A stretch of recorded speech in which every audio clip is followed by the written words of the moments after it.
ये सब और मॉलिक्यूलर की एनसीईआरटी पढ़ी नहीं जाती। अब सुनो, एग्जैक्ट जो बात किसी साइंटिस्ट ने कही या किसी भी बंदे ने कही, एग्जैक्ट उसी बात को लिखना। जैसे ही आप लिखोगे तो आप उसे किसमें लिखोगे? Double inverted comma. क्या ये बात एकदम क्लियर है? एनसीईआरटी ने इसका इस्तेमाल किया है और एनसीईआरटी ने क्रिक की एक लाइन कही है।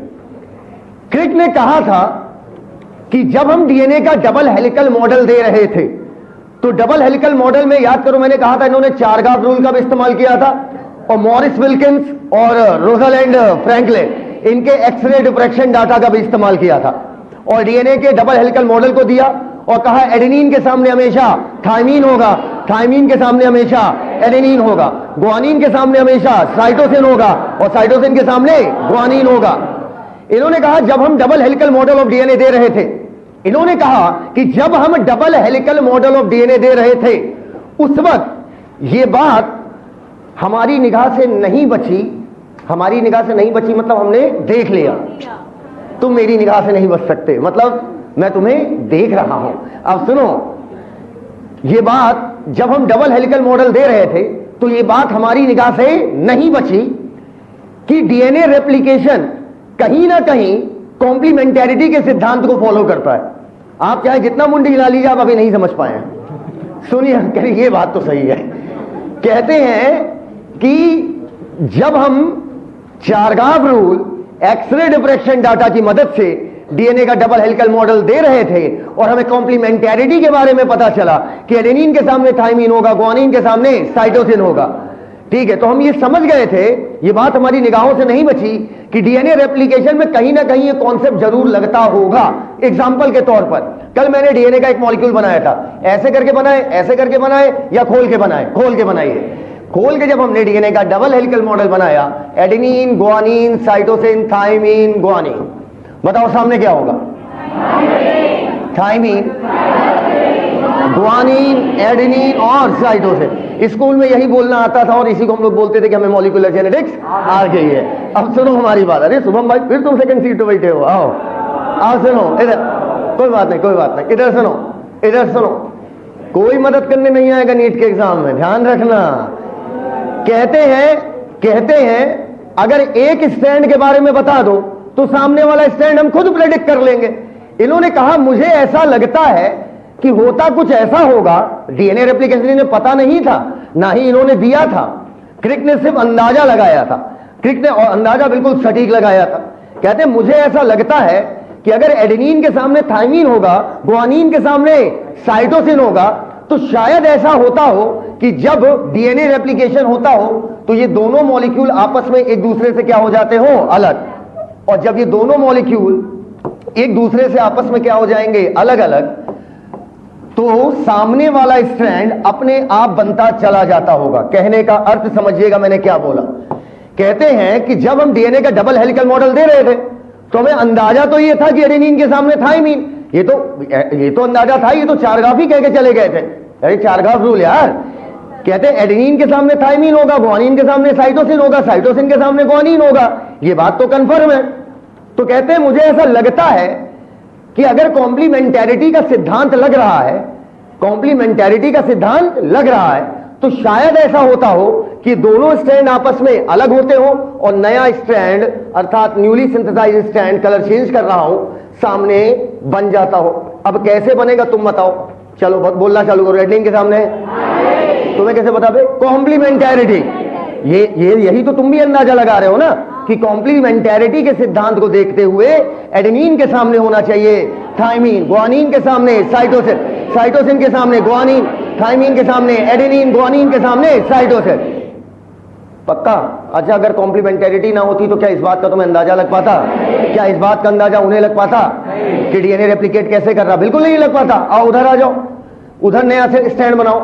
हाँ भाई, थाइमीन के सामने एडेनिन, बोलते जाओ, साइटोसिन के साइटोसिन, थाइमीन और ग्वानिन। अब यार ये बात तुम भी समझ गए कि डीएनए के रेप्लिकेशन का मैकेनिज्म कॉम्प्लीमेंटेरिटी में ही छुपा हुआ है। अगर कॉम्प्लीमेंटेरिटी ना पता होती तो आप सामने वाला स्टैंड बना ना पाते। इसका मतलब दोनों स्टैंड आपस में अलग करो और नया स्टैंड चढ़ा दो। अब ईमानदारी से मुझे यह बता दो कि डीएनए रेप्लिकेशन में डीएनए का एक मॉलिक्यूल से जब दो मॉलिक्यूल बनता है तो जो एक स्टैंड होता है वो तो पेरेंटल है, शुरू वाला है, और एक स्टैंड न्यूली सिंथेसाइज है। तो बताओ कितने प्रतिशत पेरेंटल, कितना परसेंट? अब दो स्टैंड है, तो कह रहा है कि डॉटर में कितना परसेंट स्टैंड पेरेंटल है? दो में एक कितना हुआ? 50। अरे यार, ये वाला पेरेंटल, ये वाला न्यूली सिंथेसाइज, हम दोनों गिन लें, दो पेरेंटल और दो न्यूली सिंथेसाइज, तो भाई 4 है, 4 में 2 पेरेंटल, 4 का 2 कितना परसेंट हुआ? अबे 4 का 2 कितना परसेंट? 50 होता है। हाँ, 4 का 2 50। इसे कहते हैं semi conservative nature of DNA replication, अर्थात डीएनए के रेप्लिकेट करने में सेमी कंजर्व करने का मतलब कि 50% पेरेंटल कंजर्व्ड है और 50% क्या आ गया? Newly synthesize. क्या ये बात एकदम क्लियर हो गई है? ईमानदारी से बताइए, अगर कॉम्प्लीमेंटेरिटी के बारे में आपको ना बताया गया होता तो क्या आप ये अंदाजा लगा पाते एडेनिन के सामने क्या लगेगा? बोलो भैया, यही बात क्रिक ने कह दी अपने शब्दों में। उन्होंने कहा कि जब हम डीएनए का डबल हेलिकल मॉडल दे रहे थे, क्रिक ने कहा, फ्रांसिस ने नहीं कहा, यह बात क्रिक ने ही कही है। क्रिक ने कहा कि जब हम पूछेगा डीएनए को सेमी कंजर्वेटिव बोलने वाला कौन वैज्ञानिक था, तो क्रिक था। सेंट्रल डोगमा देने वाला कौन था? क्रिक था।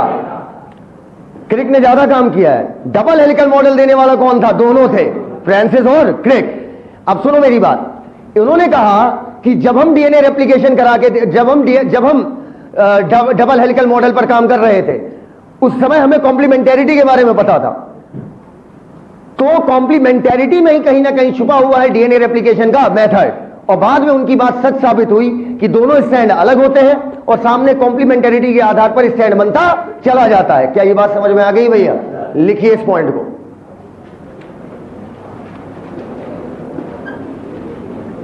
लिखिएगा।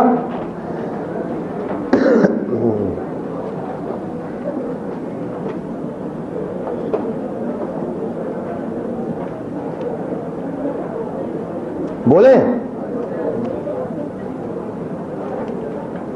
डीएनए है वन पैरेंट, रुको लिखो, आफ्टर डीएनए रेप्लिकेशन, ना हेडिंग वेडिंग नहीं, एक पॉइंट है। After DNA replication, after DNA replication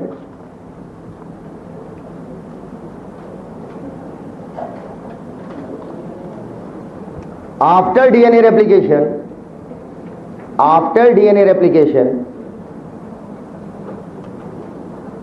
one strand is parental, one strand is parental and another is newly synthesized. One strand is parental and another newly synthesized. That's why DNA replication is semi-conservative in nature. That's why DNA replication, भाई एक parental था और एक newly synthesise था। बच्चे की बात कर रहे हैं कि पेरेंट की? बच्चे की बात कर रहा हूं ना, जो उससे बच्चा पैदा हुआ, मतलब डीएनए पैदा हुआ। One strand is parental and one is newly synthesise. That's why DNA replication is semi conservative in nature. DNA replication is semi conservative in nature.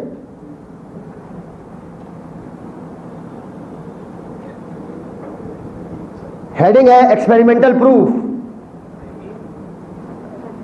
Semi conservative in nature. Experimental proof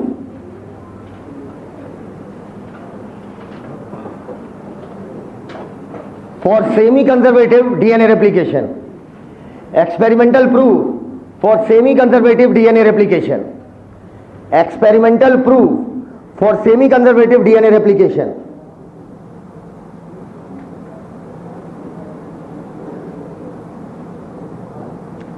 कैसे पता चला बाद में कि नहीं इनकी बात सही है कि डीएनए का रेप्लिकेशन कैसा होता है? Semi conservative. हो गया, हो गया। बातें क्रिक नहीं कही हैं, लेकिन नाम लिया जाता है दोनों का। लिखिएगा, experimental proof for DNA replication is semi conservative. कैसे पता चला कि एक पेरेंटल और एक न्यूली सिंथेसाइज्ड है? तुम खुद सोचोगे, मैं नहीं सोचवाऊंगा। ऊपर देखिए, हाँ भाई ऊपर। सेमी कंजर्वेटिव का मतलब क्या होगा, मेरे साथ बोलो बोलो। जब डीएनए रेप्लिकेशन होगा, एक तो सर पेरेंटल वाला है और एक नया नया बना है, तो सेमी मतलब हो गया आधा। अब मेरी अगली बात सुनेगा एक एक बच्चा बहुत मन से। सब लोग मुझे देखो, सब लोग मुझे देखो।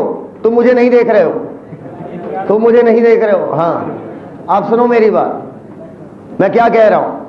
पुराने समय में लोग जो है यूजली दादा वादा टाइप के जो आइटम होते थे, है ना, हाँ दादा आइटम ही तो है, दादा वादा टाइप के, दादी के। हाँ, हम क्या कह रहे हैं, पुराने समय में जो दादा वादा टाइप के आइटम होते थे, वो पहले खाना खा ली और खाना खा के रख लेंगे तमाकू, तमाकू मसल के रख के टहलेंगे छत पे। बोलो मसलसन, मसलसन और टहल।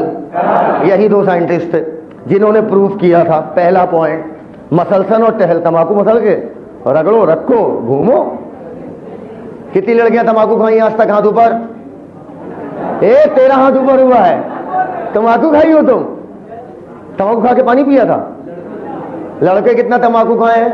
पीछे वालों हाथ तो देखो, पीछे वाले सब हाथ। अरे यार, इनके पीछे बैठने की वजह शराफत नहीं है, इनके पीछे बैठने की वजह तमाकू की पीक कहां मारेंगे। लिखो MESEL, मसल सन, मसल के तंबाकू, रगड़ के तंबाकू, टहल रहे हैं। Meselson and MESEL, Mesel का son, SON son, MESEL Mesel, son SON son, and Stahl STAHL, spelling S से पढ़ा टहल जाता है, STAHL, मसल सन एंड टहल। हो गया। कितने लंगूर थे? 2 या 1? 2 लंगूर 2 अंगूर। लिखो 1958। बात तो क्या है, मसलसन और टहल में 1958। प्रूफ तुम कर दोगे यार, बहुत तुम तेज साइंटिस्ट टाइप के आइटम हो। डीएनए रेप्लिकेशन सेमी कंजर्वेटिव में प्रूफ करना कोई बड़ी बात नहीं थी, बस पहली बार जो चीज होती है वो बड़ी बात होती है भाई। पहली बार कोई कार्य भी आप करते हैं तो बड़ी बात है, वरना ये भाई सीधी बात है, मोबाइल पहली बार बना तो बड़ी बात थी। अब तो मोबाइल यार 6 महीने कोर्स होता खुद ही बना लो। बोलो, अब सुनो, 12 दिन के कोर्स में मोबाइल बनाएंगे ससुर। इधर देखो, इधर देखो, इधर यार दिमाग लगाओ। बहुत छोटी सी बात करेंगे, ये बताओ कोई चीज कहां पर मौजूद है, उसके लिए मोबाइल में क्या होता है? रट लिए, रट लिए, GPS। ठीक है, कल मैंने करके दिखाया था, मोबाइल जिसके पास जा रहा था, ठीक है, GPS उसे ट्रैक कर ले रहा था। मैंने कल लिखवाया था, साइंस में GPS होते हैं रेडियो एक्टिव सब्सटेंस। पक्का? अब अगर मान लो डीएनए रेप्लिकेशन हो रहा है, ठीक, पहले मुझे एक छोटी सी चीज बताओ। अगर मान लो इस क्लास में एक ही पानी का बोतल है और आपको ग्रहण करना है पानी, तो बताइए, अगर आपको पानी ग्रहण करना है, आपके पास ऑप्शन क्या है? सिर्फ ये पानी, तो आप पिएंगे यही ना? या एक रेगिस्तान में एक कुआं है, तो जो चीज आपको अवेलेबल कराई जाएगी आप वही लोगे। लॉजिकल बात सुनो, अगर मैंने आपके पानी में रेडियो एक्टिव सब्सटेंस मिला दिया, तो अब बताओ आप रेडियो एक्टिव पदार्थ ही तो लोगे। जो आपके अगल बगल मौजूद होगा, जो मैं आपको प्रोवाइड करूंगा, मान लो एक बैक्टीरिया है, उसे मैं ग्लूकोज नहीं लैक्टोज दे रहा हूं, तो बताओ क्या वो ग्लूकोज खाएगा कि लैक्टोज?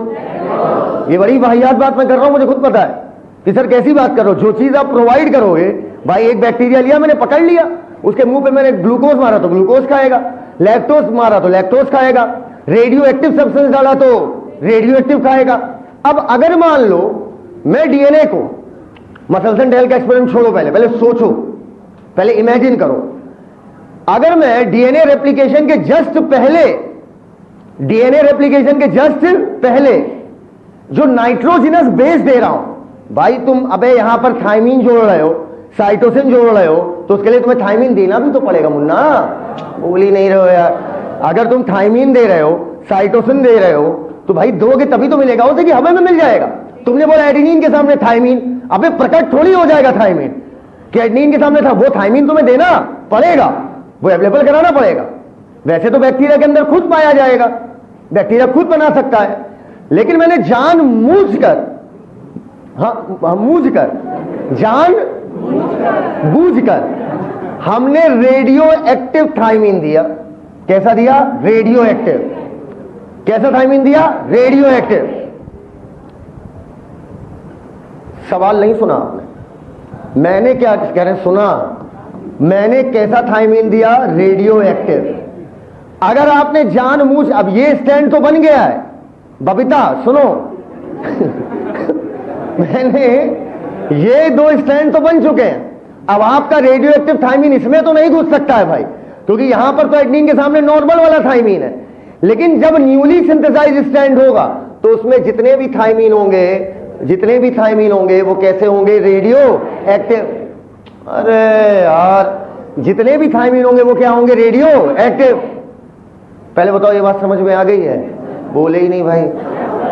पेरेंटल स्टैंड में रेडियो एक्टिव कैसे हो जाएगा? अबे पेरेंटल तो ऑलरेडी बना हुआ है, वो बन चुका है भैया, वो बन चुका है। अब जो तुम थायमीन दोगे, अब तुम रेडियो एक्टिव एडेनिन दो, थायमीन दो, साइटोसिन दो, मुझे उससे कोई मतलब नहीं, या तुम चारों के चारों रेडियो एक्टिव दे दो। जो नया स्टैंड होगा वो रेडियो एक्टिविटी शो करेगा या नहीं करेगा? बोलते ही नहीं हो यार। करेगा, करेगा। ठीक है, अच्छा ऐसा है। अगर रेडियो एक्टिविटी करेगा, अगर दोनों स्टैंड पर थायमीन होता तो अल्फा बीटा गामा ज्यादा निकलती। अगर अबे दोनों स्टैंड पे थायमीन होता तो 2 थायमीन रेडियो एक्टिव हो जाता। दोनों स्टैंड पे अगर थायमीन होता तो रेडियो एक्टिव, अगर दोनों स्टैंड, मेरी बात तो सुनो, कैसे पता चला कि डीएनए रेप्लिकेशन में एक स्टैंड पेरेंटल है और एक स्टैंड न्यूली सिंथेसाइज है? अगर दोनों स्टैंड पर थायमीन रेडियो एक्टिव पाया जाता तो इसका मतलब थ्योरी गलत है, अर्थात डीएनए रेप्लिकेशन सेमी कंजर्वेटिव नहीं है। लेकिन वैज्ञानिकों ने देखा कि एक ही स्टैंड से रेडियो एक्टिविटी आ रही है, दूसरे स्टैंड से रेडियो एक्टिविटी नहीं आ रही है। इसका मतलब एक स्टैंड प्योर पेरेंटल है, एक स्टैंड प्योर पेरेंटल है, और एक जो नया वाला बना है उसमें आपका रेडियो एक्टिव थायमीन इस्तेमाल हुआ है। इसका मतलब एक स्टैंड बिल्कुल टनाटन जैसा था वैसा है, लेकिन जो न्यूली सिंथेसाइज स्टैंड है उससे रेडियो एक्टिविटी शो हो रही है। इसका मतलब डीएनए रेप्लिकेशन में एक स्टैंड पहले जैसा था और एक न्यूली सिंथेसाइज हुआ, and this is called semi conservative nature of DNA replication. नहीं समझ पाए? अगर दोनों स्टैंड से रेडियो एक्टिविटी आ रही होती तो थ्योरी गलत हो जाती। इसका मतलब दोनों स्टैंड पहले टूटे फूटे होंगे, ये पूरा टूट फूट गया होगा और फिर ये नया जुड़ा होगा। इसका मतलब फिर ये हो जाता, अगर दोनों स्टैंड रेडियो एक्टिव सब्सटेंस ले लेते, दोनों स्टैंड रेडियो एक्टिव सब्सटेंस ले लेते। नहीं समझ पाए, नहीं समझ पाए, अभी समझा रहे हैं। और तुम इधर आओ, बाहर आओ, जल्दी आओ, जल्दी आओ, आओ। ए लाल शर्ट, लाल टी शर्ट, इधर आओ, तुम अच्छे रेडियो एक्टिव वाले लग रहे हो, दोनों लाल वाले।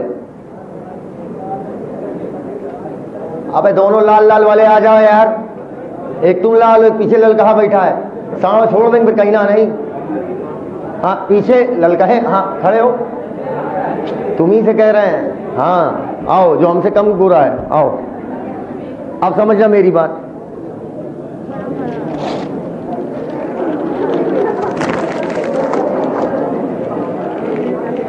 ये मान लो रेडियो एक्टिव सब्सटेंस है। कैसा है? Radio active substance. समझना तो गोरे हो बे। हाँ, मान लो ये नया वाला स्टैंड है, सुन ही नहीं रहे हो यार, अभी आएगा थोड़ी देर में। इसमें हमने रेडियो एक्टिव थायमीन दे रखी है, ये रेडियो एक्टिव थायमीन तुमसे निकल रही होगी अल्फा बीटा और गामा। हाँ, और हम लोग शुरू वाले स्टैंड है पेरेंटल स्टैंड।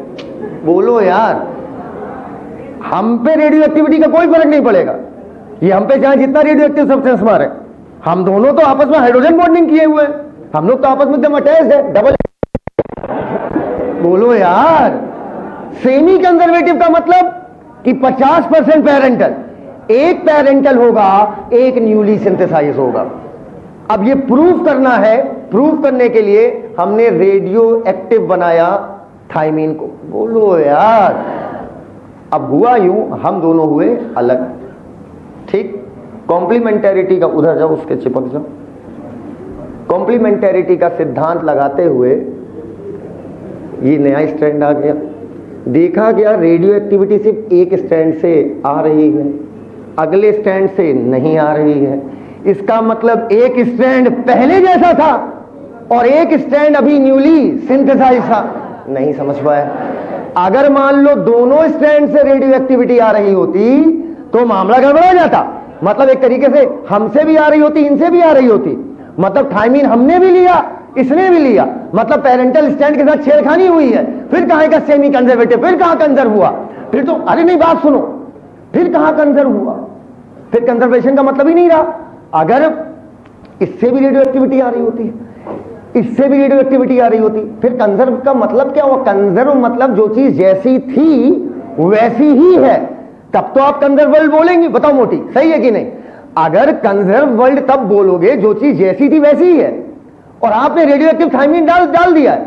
हम पेरेंटल स्टैंड थे, हम अलग हुए एक दूसरे से, हम लोग आपस में चिपक गए, तुम भी। ये कौन सा हाइड्रोजन बॉन्ड है? ऐसे नहीं, स्टैंड ऐसे चिपकते हैं, ऐसे में रिजल्ट 0 है। हाँ अब सुन, अरे ऐसे होल्ड इधर, कितना खुश है भाई यार, इसकी खुशी का अंदाजा नहीं इसका। इधर हैंडसम लड़का है। अब सुनो, तुम भी बहुत खुश हो। अब सुनो, रेडियो एक्टिविटी, पहले सुन लो ना, सुन लो। पहले बताओ पेरेंटल स्टैंड में रेडियो एक्टिविटी थी या नहीं थी? सब लोग बोलो नहीं, यही बढ़ाते रहेंगे। आदत हमारी जानते हो, जब तक हम सेटिस्फाइड नहीं तब तक हम आगे नहीं, और हम आपके रिएक्शन से पकड़ लेंगे। पेरेंटल में रेडियो एक्टिविटी थी या नहीं थी? न्यूली सिंथेसाइज में देखा गया एक से रेडियो एक्टिविटी नहीं आई और एक से आ रही है, अर्थात एक पेरेंटल है और एक newly synthesize, hence proved DNA replication is semi conservative. पर मेसेल्सन और टेहल ने इसको ऐसे एक्सपेरिमेंट को नहीं किया था। तो सर आपने ऐसे हमें क्यों पढ़ाया? क्योंकि एक साइंटिस्ट ने ऐसे भी प्रूव किया था फाबा बीन्स पर। फाबा बीन्स फैमिली फैबिएसी का मेंबर है, अभी लिखवाएंगे, ठीक है। उसका नाम था टेलर। जाओ, क्या बेटा रेडियो एक्टिव सब्सटेंस निकाल दो, अल्फा बीटा गामा निकल ली, बच्चों को दिक्कत होगी, कैंसर हो जाएगा। अब सुनो मेरी बात, फाबा बीन्स पर टेलर नाम का एक साइंटिस्ट था, उसने यही तरीका अपनाया था। लेकिन हम लोग पढ़ेंगे किसका? मेसेल्सन और स्टेहल का। फाबा बीन्स का इतना बताना जरूरी था, वरना क्वेश्चन आ जाएगा, फंस जाओगे। अच्छा एक चीज बताओ, जब पूछ ही रहे तो इसको और आगे बढ़ाओ, और कॉम्प्लिकेट करो, फिर कराओ रेप्लिकेशन दोनों में, फिर कराओ रेप्लिकेशन। बताओ 2 डीएनए से कितना डीएनए बनेगा? बोलते ही नहीं हो यार। अबे कुछ नहीं करना बहन, 2 स्ट्रैंड है, अलग करो, नया चढ़ा दो, बात खत्म। ठीक, जितना सरल तुम्हें दिख रहा है अभी आगे पता चलेगा तुम्हें, जब डीएनए रेप्लिकेशन आएगा सरल और ज्यादा है।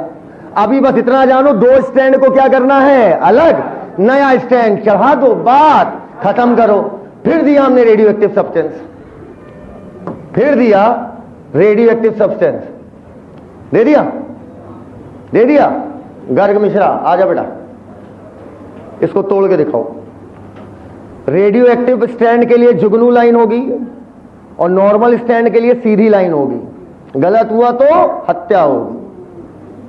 लंबा है भाई।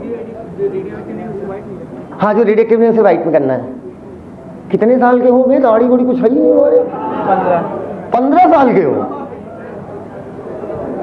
15 साल के हो तो बोलो दीदी नमस्ते। दीदी नमस्ते। सीधा है, अभी बिगड़ेगा, 2-3 साल लगेगा।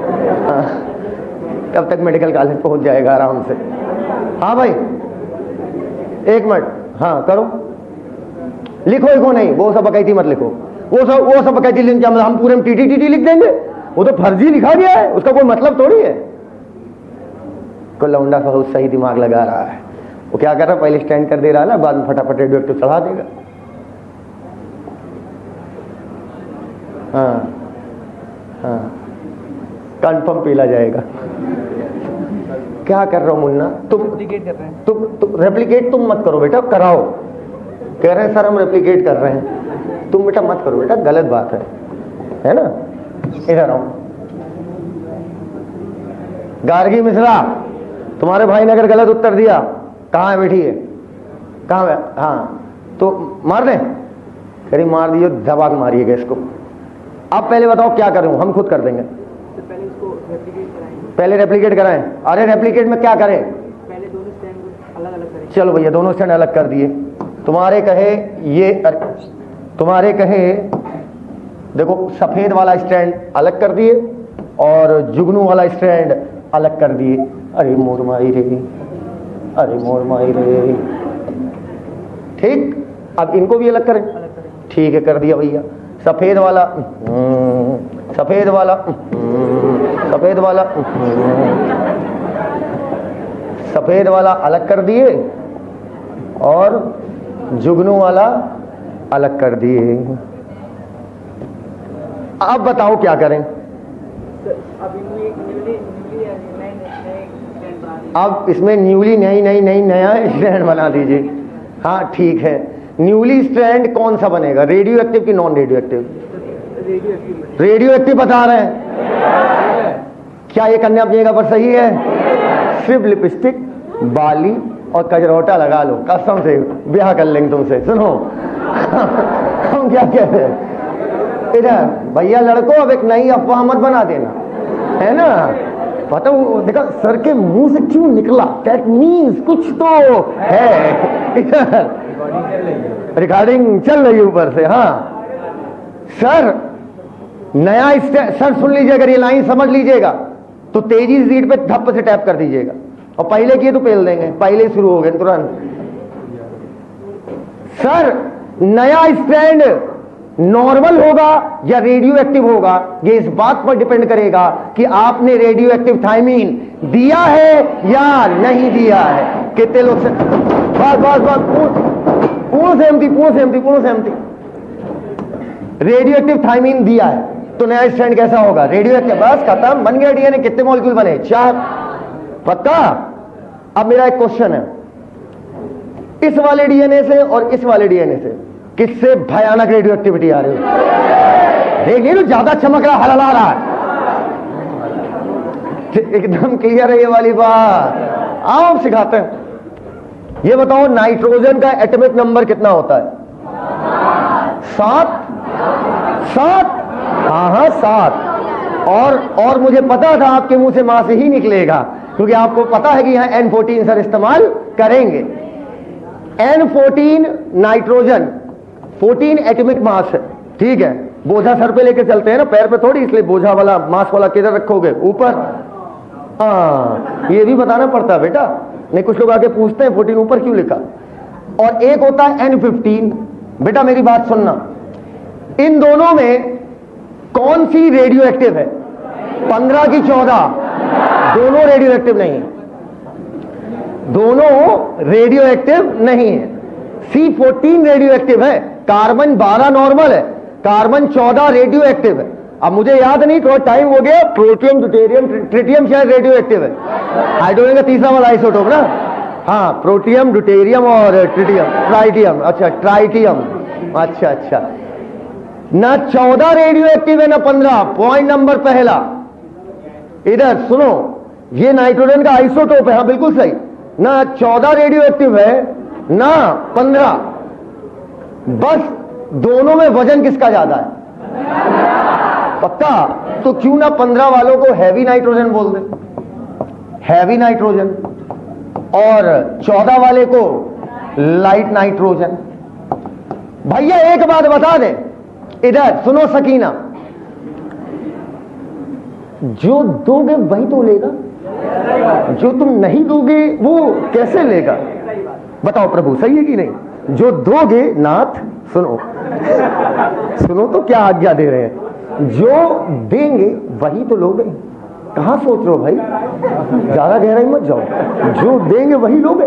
14 देंगे तो 14 दोगे, और 15 लेंगे तो 15 लोगे। कितने लोगे? बात समझ गए? हाथ ऊपर करो। ओके, ये बताओ नाइट्रोजनस बेस्ड डीएनए रेप्लिकेशन के दौरान चाहिए कि नहीं चाहिए? सर चाहिए, आप तो लात खाने वाली बात कर रहे हैं सर। या इसी इन्होंने क्या किया, एक बैक्टीरिया लिया, इन्होंने एक बैक्टीरिया लिया। भैया मैं बैक्टीरिया ना बना के सीधे डीएनए उसका बना दे रहा हूं, बात मत करो। मोटी सामने देख, इन्होंने बैक्टीरिया लिया और मैं सीधे सीधे डीएनए बना दे रहा हूं, क्योंकि डीएनए रेप्लिकेशन देखना सेमी कंजर्वेटिव है या नहीं। सेमी कंजर्वेटिव का मतलब क्या था? एक स्ट्रैंड पैरेंटल और एक स्ट्रैंड न्यूली सिंथेसाइज्ड। एकदम क्लियर है वाली बात? क्लियर है? अब सुनना मेरी बात। अब एक स्ट्रैंड, लेकिन यहां पर दोनों स्ट्रैंड अभी पैरेंटल है। ये कोई सीरिया कोलाई है। डिवाइड करेंगे एक डीएनए से कितना बनेगा? 2, मतलब एक मॉलिक्यूल से 2 मॉलिक्यूल, मतलब 2 स्ट्रैंड से। अब ये नॉर्मल है, नॉर्मल मतलब N14 वाले स्ट्रैंड है। इनमें जितना भी नाइट्रोजनस बेस है सब 14 वाला नाइट्रोजन लिया है। रेडियो एक्टिव की नॉट रेडियो एक्टिव? ना 14 रेडियो एक्टिव ना 15। वजन का फर्क है। किसका? वजन का। बहुत सुंदर पढ़ाएंगे मॉलिक्यूलर, पागल हो जाओगे, देखते रहो। अब इन्होंने, पागल कहने का मतलब पॉजिटिव में, इधर आओ। अब क्या है, इन्होंने N15 दे दिया। क्या दे दिया? N15। और एक बार नहीं दिया बेटिया, 2 बार भी नहीं दिया, कई बार दिया, लगातार। मतलब सुनो तो, मल्टीपल जनरेशन, 100-150 जनरेशन तक दिया। N15 लगातार, N15 N15 N15 N15। Radio active की not radio active? Not radio active but heavy nitrogen. N15 लगातार कई जनरेशन तक दिया। जब N15 लगातार कई जनरेशन तक दिया, तो मेरा ऐसा मानना है, जब कई जनरेशन तक तुम N15 पहले पढ़े हो, तो इसका मतलब यह होगा कि सर फाइनली दोनों स्ट्रैंड हो जाएंगे N15 N15। क्यों है भाई? एक बार देते तो हाइब्रिड बनता। अबे यार, अगर एक भाई दोनों स्ट्रैंड को अलग करते, N14 के साथ क्या आ जाता? N15। दोनों स्ट्रैंड अलग किया, N15 N15 14 N14 N14। अब जो न्यूली सिंथेसाइज है उस पर क्या देना पड़ेगा? N15। अबे ये तो एक बार हुआ ना, इन्होंने कई जनरेशन तक, लगभग 150 जनरेशन तक N15 दिया। तो फाइनल रिजल्ट क्या आएगा कि सारे स्ट्रैंड क्या हो जाएंगे? N15। एक दो केस छोड़ो, ठीक है, क्योंकि कहीं ना कहीं तो N14 होगा ना। ये दोनों स्ट्रैंड खत्म थोड़ी हो जाएंगे, ये दोनों स्ट्रैंड किसी ना किसी के पास तो होंगे। लेकिन मैक्सिमम बैक्टीरिया के पास क्या आ गया? N15। ऐसा क्यों हुआ? हाँ, क्योंकि लगातार क्या दिया गया? N15। अबे किसी 2 बैक्टीरिया के पास तो होगा ये N14 वाला। अबे हजारों बैक्टीरिया बन गए, 2 के पास है, क्या रिजल्ट बहुत बड़ा फर्क डाल देगा? क्या नहीं। इसलिए कहा गया जब कई जनरेशन तक, मैं लिखूंगा अभी, सक्सेसिव जनरेशन, सक्सेसिव मतलब लगातार, सक्सेसिव जनरेशन तक N15 दिया गया, तो अल्टीमेटली जो हमें बैक्टीरिया मिले उनके दोनों स्ट्रैंड हैवी वाले थे। अर्थात N15 आ जा बेटा। अब यहां से एक्सपेरिमेंट शुरू होगा। सर अभी तक क्या चल रहा था? एक्सपेरिमेंट के स्पेसिमेन को जैसा वो चाहते थे वैसा बना रहे थे, ठीक। वो शुरू करते हैं हैवी वाले डीएनए से। कैसे? Heavy DNA. अब इधर देखो, 3 केस बन सकते हैं, सब लोग गौर से देखो। N14 N15 और N15 सिंपल बोल दो। इतने ही तो केस बन सकते हैं बाबू, किससे ज्यादा बन सकते हैं? या तो 15 या तो 14-15। 3 ही टाइप के डीएनए मिलेंगे आपको किसी भी केस में। सबसे भारी कौन सा लग रहा? पहला, दूसरा, तीसरा? Heavy DNA. डीएनए कैसा कहलाएगा? हैवी। सबसे हल्का पहला। अरे 14 28 ही तो हुआ यार वजन। Light DNA. और ये वाला इंटरमीडिएट बोल दो, जैसे मॉरिस भाई ने बोला है, इसे बोला जाता हाइब्रिड। हाइब्रिड मतलब मिली जुली सरकार। तो बताओ 15 वाला हैवी या लाइट? अबे इसका वजन 30 आएगा, 15 30, इसका 29 और इसका 28। क्लियर है? आंखों कहां फाड़ रही हो? क्लियर है? अब सुनो मेरी बात, पहले बताओ यहां तक किसी को कोई डाउट हो तो पूछ लो, यहां तक किसी को पूरी क्लास में डाउट हो तो पूछ लो। इधर डाउट है क्या? महक आ रही है बहुत गंदी वाली, इधर पीछे वालों, अरे डाउट है? सबको क्लियर है ना वाली बात? आ जाओ। हाँ भाई, एक्सपेरिमेंट यहां से शुरू होता है, लगातार कई जनरेशन तक कराने पर जितने भी डीएनए मिले, अब सब मिले N15 एक्सपेरिमेंट यहीं पे शुरू है। क्या एक्सपेरिमेंट यहीं पर शुरू है?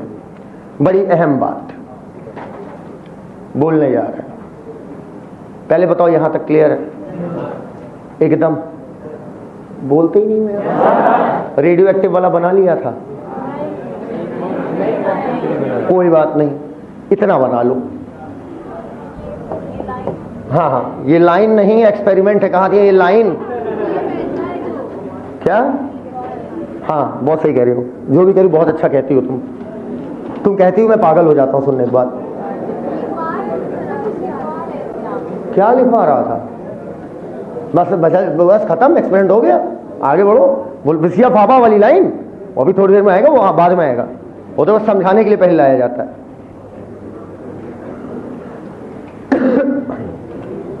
अरे मोर माई रे,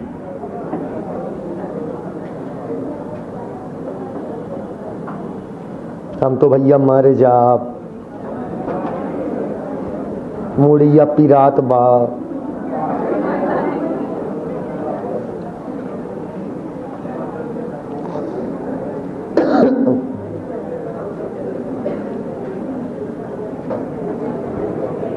मुड़ी अब की रात बा, पिटवा हर रात बा, खाना ना मिला है।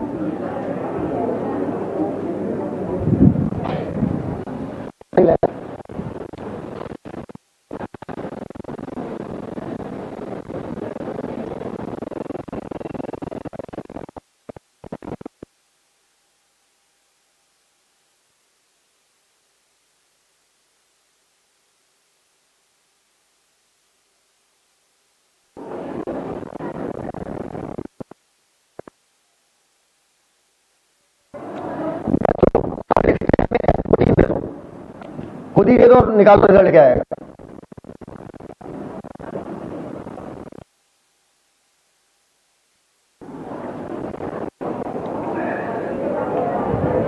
कर लिया?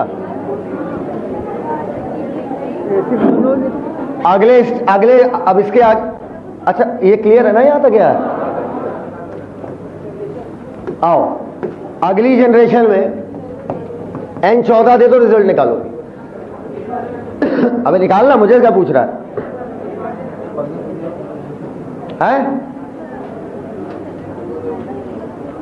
निकालो। सक्सेसिव मतलब लगातार।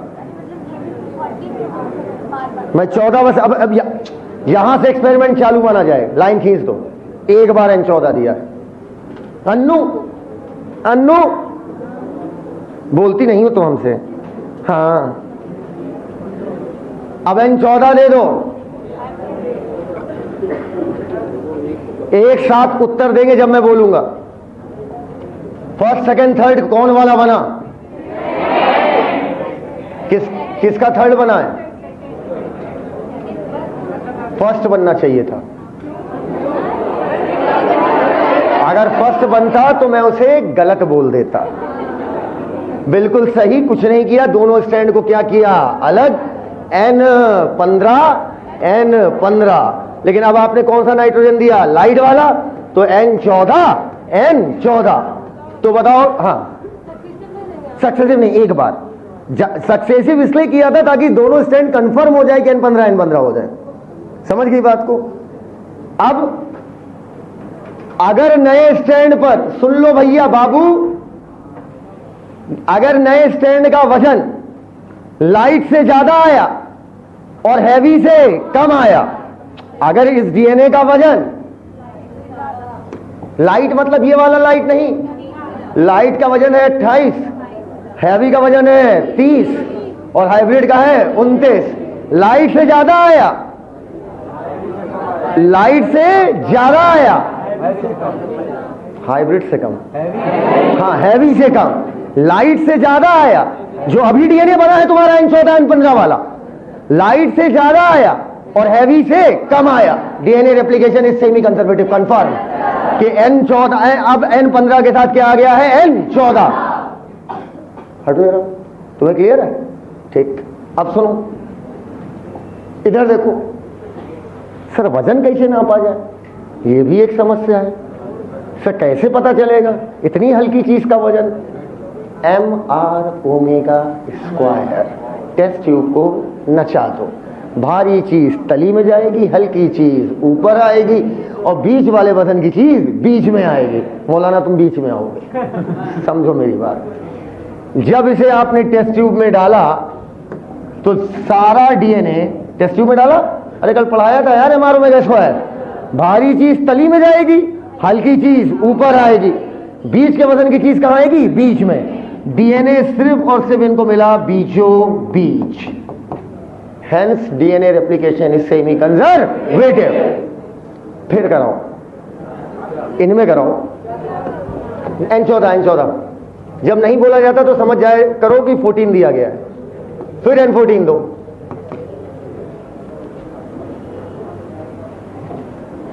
दो लाइट मिलेंगे, दो हाइब्रिड मिलेंगे, करके देखो। अबे स्टैंड अलग कर, N14 चढ़ा दे यार, क्या कर रहा है भाई?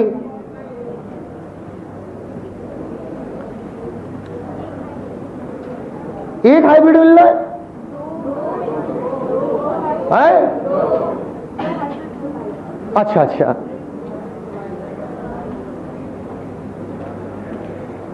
इही करते रहे रिंकी के पापा, मार दे।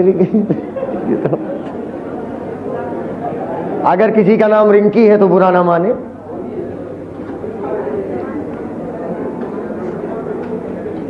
ना मान रही हो, अब जरूर मान जाएगी।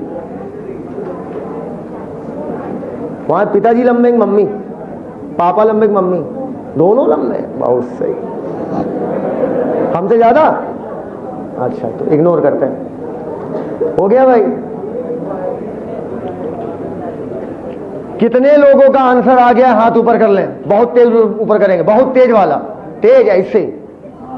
हाँ बस देखना, कुछ और हो जाएगा। सर 15 सर N15 N14 अलग करो, N15 N14 अलग करो, और सर नया स्टैंड चढ़ा दो, N14 N14 N14, खत्म। तो बताओ कितने लाइट मिले? 2। और कितने हैवी मिले? कितने हैवी मिले? 0। कितने हाइब्रिड मिले? 2। मेरा ऐसा मानना है, अगर आप ये बात मेरी समझ गए तो मैं समझ जाऊंगा कि आप मेरी बात को पूरी तरीके से एब्जॉर्ब कर चुके हैं। मेरा मानना है तली में कोई बैंड नहीं बनेगा, एक बैंड बीच में बनेगा और एक बैंड मुंह पे बनेगा। हाइब्रिड वाला बैंड बीच में बना देगा और लाइट वाला किधर बना देगा? ऊपर। मेरा मानना है टेस्ट ट्यूब में अब डीएनए को रख के नचाने पर रिजल्ट कुछ ऐसा आएगा, एक डीएनए यहां दिखेगा और कुछ डीएनए यहां दिखेगा, तली में कोई नहीं दिखेगा क्योंकि। एक बार और कराओ, फिर N14। बहुत लंबा हो जाएगा, कोई बात नहीं बेटा, होने दो। एक बार फिर कराओ N14 के साथ।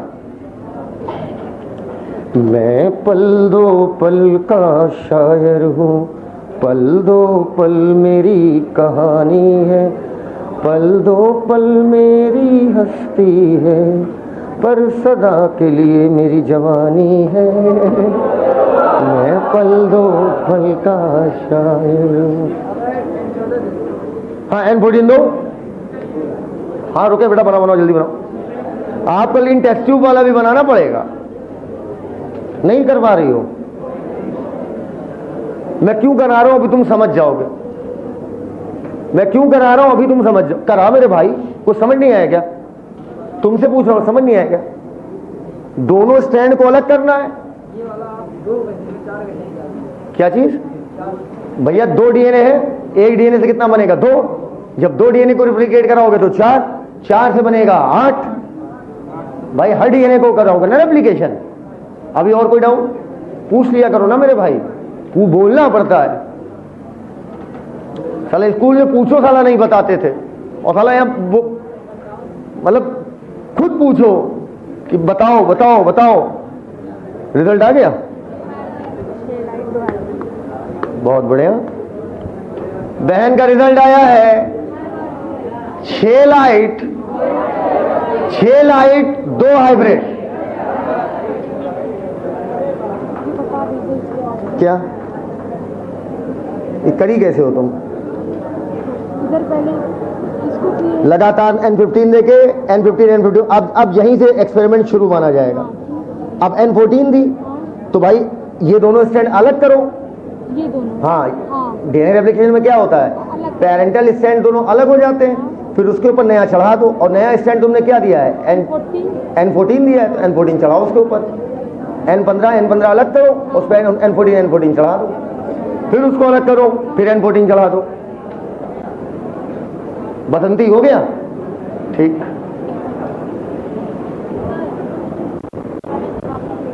क्या जब आपने सेकंड N14 दिया तो कैसे ये बना क्या क्या जब आपने दोबारा N14 दिया एक डीएनए का मॉलिक्यूल होगा तो कितने डीएनए का मॉलिक्यूल बनेंगे, और दो का रेप्लिकेशन कराओगे तो कितने बनेंगे, और 4 का रेप्लिकेशन कराओगे तो कितने बनेंगे, 8।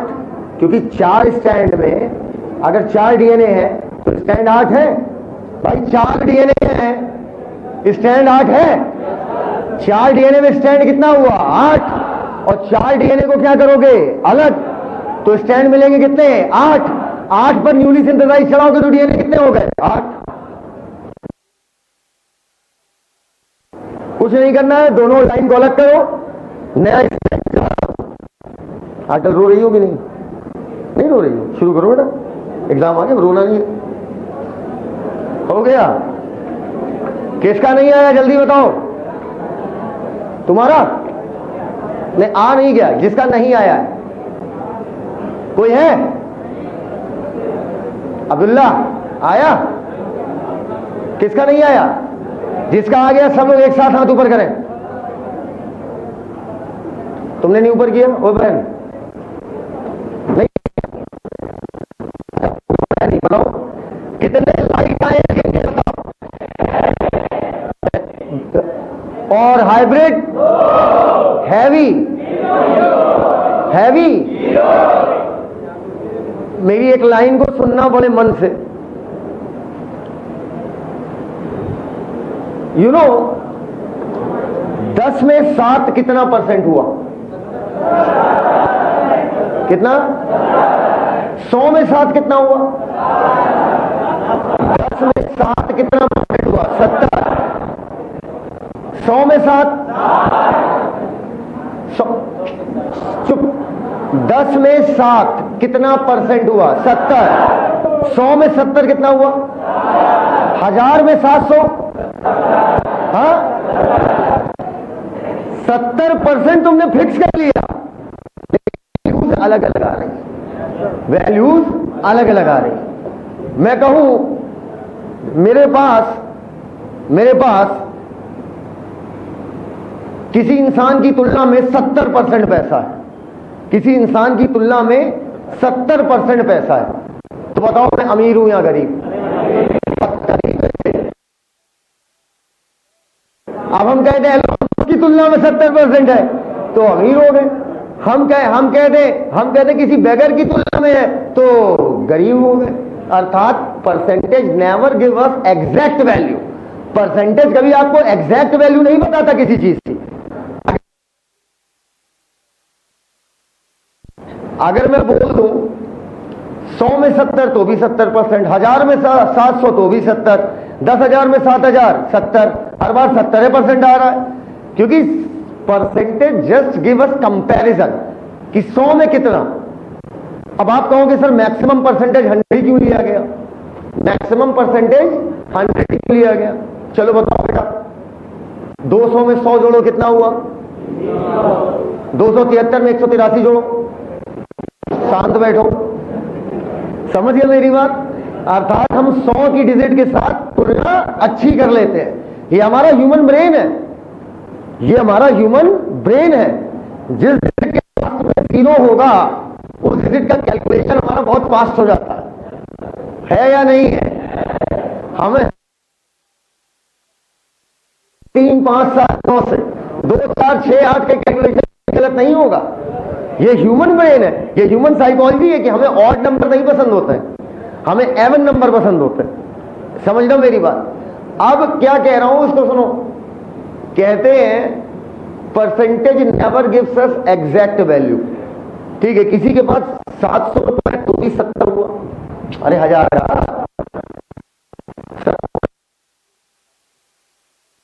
तो परसेंटेज कभी एग्जैक्ट वैल्यू नहीं देता। इस बात से कितना बच्चा सहमत है? एक हाथ ऊपर कर ले। हाँ, हाथ नीचे करिए। अब जरा जो मैंने इतनी देर से रेप्लिकेशन कराए N14 दे देकर, जरा उसमें गौर से देखो। आप चाहे जितनी बार N14 दो, हर बार 2 हाइब्रिड मिलना ही मिलना। जब पल्ले पड़ जाए तब यस सर बोलो। आप चाहे जितनी बार N14 दो, आपको 2 हाइब्रिड मिलना ही मिलना है। क्यों? क्योंकि 2 जब अलग होंगे तो N14 चलेगा।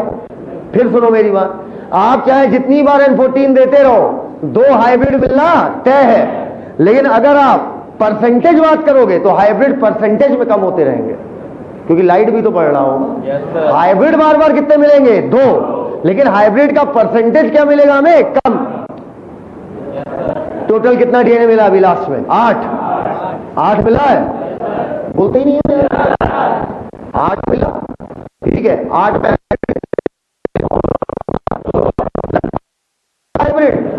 अब अभी और आगे बढ़ोगे तो लाइट तो आपको 2 ही मिलेंगे, लेकिन हाइब्रिड आपको 8 दूनी 16, 14 हाइब्रिड मिलेंगे। ओ सॉरी, 2 हाइब्रिड मिलेंगे, 14 लाइट मिलेंगे। तो अब 14 में 2 का परसेंटेज क्या हो गया? कम। आप समझ नहीं पा रहे हो यार, चुप रहो यार। इधर देखो, इधर देखो। फर्स्ट जनरेशन देखो, सिर्फ 2 हाइब्रिड मिला था। फर्स्ट जनरेशन देखो, कोई बुलाया क्या? फर्स्ट जनरेशन देखो 2 हाइब्रिड मिला था, हाइब्रिड 100%। सेकंड जनरेशन में देखो 4 में 2 हाइब्रिड मिला, हाइब्रिड 50। अगली थर्ड जनरेशन में देखो हाइब्रिड 8 में 2 मिला, कितना हो गया? 25। 100, 50, 25, आगे बढ़ोगे 12.5। हाइब्रिड का परसेंटेज क्या होता जा रहा है? कम, लेकिन हाइब्रिड की संख्या 2। इस पॉइंट को बना के ले।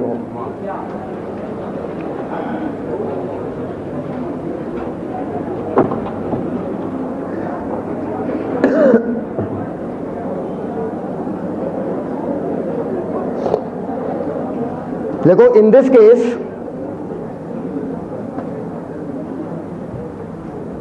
आप कितनी भी जनरेशन तक N14 देते रहो। इन दिस केस आप कितनी भी जनरेशन तक N14 देते रहो, आप कितनी भी जनरेशन तक N14 देते रहो,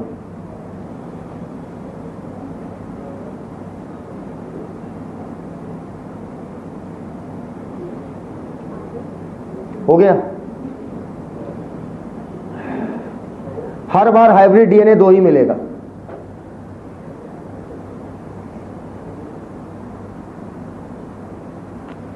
लेकिन उसका overall percentage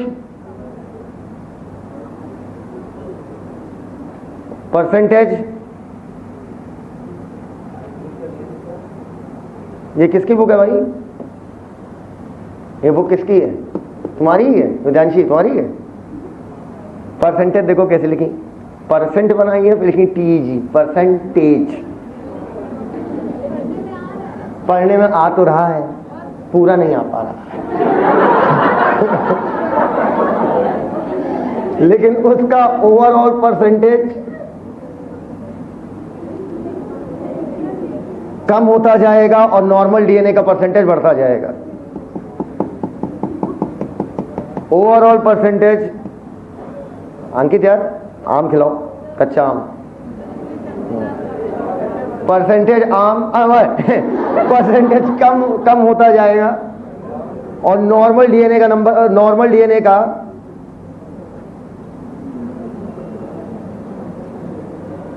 number oblique percentage दोनों बढ़ता जाएगा। अरे नंबर नहीं बढ़ेगा, बोल दो यार, नहीं मैं पागल वागल हो जाऊंगा। नंबर भी बढ़ेगा, परसेंटेज भी बढ़ेगा नॉर्मल डीएनए का। नंबर और परसेंटेज, नरम आम साला मुंह पे क्या आ गया, नंबर और परसेंटेज बढ़ता जाएगा।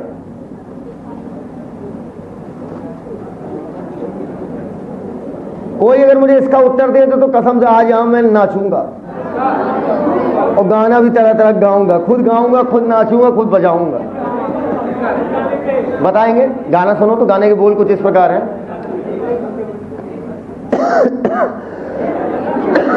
ये आलाप था। कब तक हमें हैवी डीएनए नहीं मिलेगा? क्या बोली? कक्षा 11 ने उत्तर दिया है जब तक N15 नहीं देंगे आप। सही कह रही है क्या? देखो इस केस में, अभी रुक जाओ, अभी कहां भी लिखो। इस केस में जब तक N15 नहीं देंगे, वाह रे बहुरिया वाह,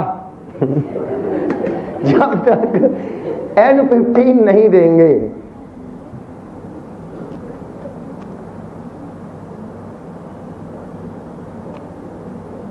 एक्सपेरिमेंट की शुरुआत कहां हुई थी? N15 से।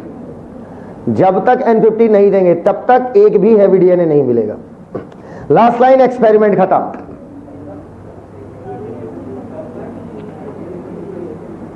जब तक N15 नहीं देंगे, N15 ये नाइट्रोजन गैस है, -196 पे लिक्विड हो जाती है। बोलो यार, गैस अगर बैक्टीरिया के मुंह पे मारोगे तो रुकी रहेगी कि उड़ जाएगी? उड़ जाएगी। इस वजह से नाइट्रोजन को लिखो किस रूप में दिया जाता है? NH4Cl। देखो nitrogen is given in the form of NH4Cl। Nitrogen is given in the form of NH4Cl, ammonium chloride. Nitrogen पहले क्या बोले यार? जब तक N15 नहीं देंगे तब तक हैवी डीएनए नहीं मिलेगा। मतलब N15 वाला 15 वाला क्या? हाँ, नाइट्रोजन का मतलब हो गया आप N2 ही दे रहे हो। जब आप बोलते हो नाइट्रोजन गैस तो N नहीं बोलते हो आप। एलिमेंटल वो नहीं बताते कि एटॉमिक स्टेट में नहीं लेते हो ना, वो तो N2 में ही रहेगी। देखो जब लगा तब तक हैवी डीएनए नहीं मिलेगा जब तक N15 नहीं देंगे। अगला point, nitrogen is given in the form of ammonium chloride. Nitrogen is given in the form of ammonium chloride. Nitrogen is given in the form of ammonium chloride guys. Last point लिख लो, पहले रटना है, ये समझना नहीं है। अगर आपकी चुल्ल काटे तो आ जाना, हम समझा भी देंगे। घंटों भर लग जाते हैं उसको समझाने में, और उस पॉइंट से कभी सवाल आता नहीं। वो सीधे सीधे जो पूछेगा वो लिखवा दे रहे हैं। रटना है। सर हमें एक्सप्लेन मत किया करिए, आप बस बोल दिए रटना है, अब रट लेंगे, बात खत्म सर। हाँ लिखो, centrifugation. Centrifugation, centri CENTRI, fugation FUGATIN। Centrifugation, एक बात बताओ, अगर तुम चटनी बनाते हो तो बेस की तरह क्या इस्तेमाल करते हो? पानी। शरबत में भी क्या चाहिए होता है? बेस, पानी चाहिए होता है। तो अगर डीएनए को भी नचाओगे तो किसी न किसी चीज में डालकर नचाओगे, तो डीएनए को किस में नचाएंगे? डालकर पानी। नहीं बेटा, गलत हो गया। लिखो, caesium chloride density gradient. Caesium chloride थोड़ा सा बताएं। सीजियम क्लोराइड डेंसिटी ग्रेडियंट, हाँ सेंट्रीफ्यूगेशन के बाद सीजियम क्लोराइड डेंसिटी ग्रेडियंट।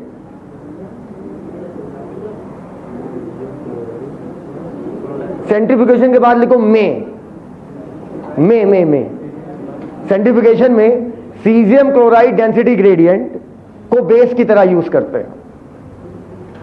को मीडियम की तरह यूज करते हैं, और अच्छा लिखो, को मीडियम की तरह यूज करते हैं।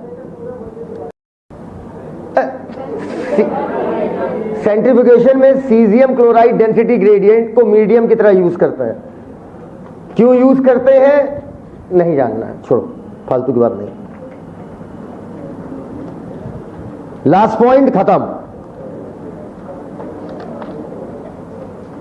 देखो 1958 में, लिखिए 1958 में अंकित मोबाइल पर रखा करो क्लास में। टेलर ने 1958 में टेलर ने radioactive thymine, Taylor TAYLOR, कपड़ा भी सिलते थे साथ में ये सब भी करते थे। टेलर ने रेडियो एक्टिव थायमीन का यूज किया,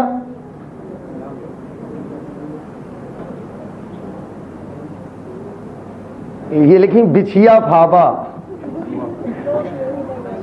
बिछिया लिखी हो तुम, सीधे बछड़ा लिख देती।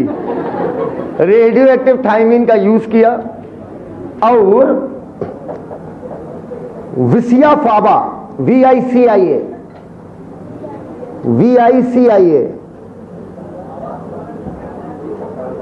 फाबा, FABA, विसिया फाबा। बेटा बाबा लिख लोगे, बाबा, बाबा इलायची वाला, बाबा का आप पहला वाला बी हटा के F लिख दो, फाबा, FABA, ब्रैकेट में फाबा बीन्स, बाबा नहीं बे फाबा, विसिया फैबा प्लांट का नाम है बाबू, ब्रैकेट में फाबा बीन्स, FABABEANS, फाबा बीन्स पर एक्सपेरिमेंट किया, और इनका भी रिजल्ट मेसेल्सन और स्टेहल से मैच किया, और इनका भी रिजल्ट मेसेल्सन और स्टेहल से मैच किया।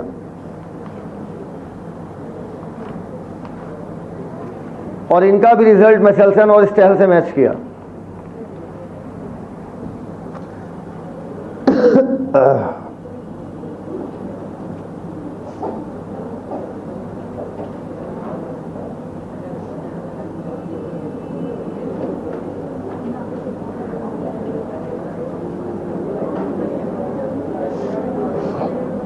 कर लिया?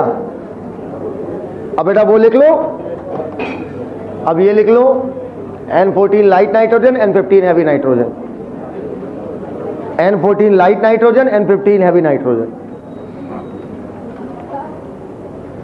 हाँ कर लिया?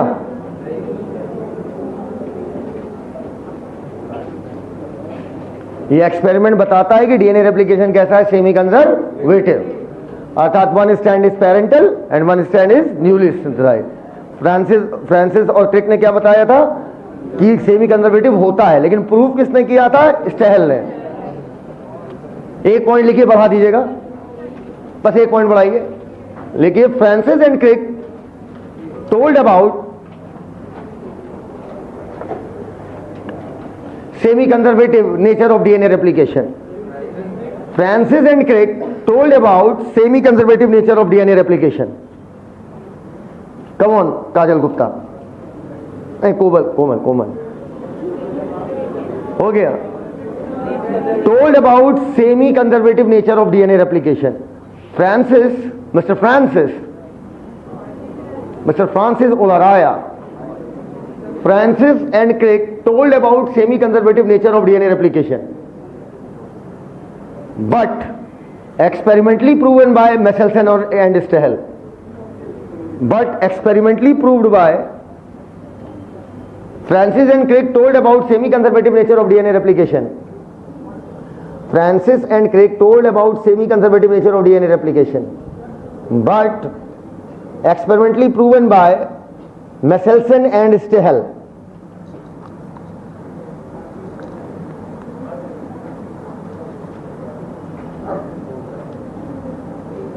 बहुत सुंदर पढ़ाएंगे। अब आया मॉलिक्यूलर जेनेटिक्स। अबे अभी तक इतिहास चल रहा था, एक्सपेरिमेंट पे एक्सपेरिमेंट, एक्सपेरिमेंट पे एक्सपेरिमेंट, बट अब आ गया, घुस जाएंगे मॉलिक्यूलर में धंधनाते हुए। But experimentally proved by Meselson and Stahl, experimentally proved by Meselson and Stahl. Let's start molecular genetics. अब आएगी मॉलिक्यूलर।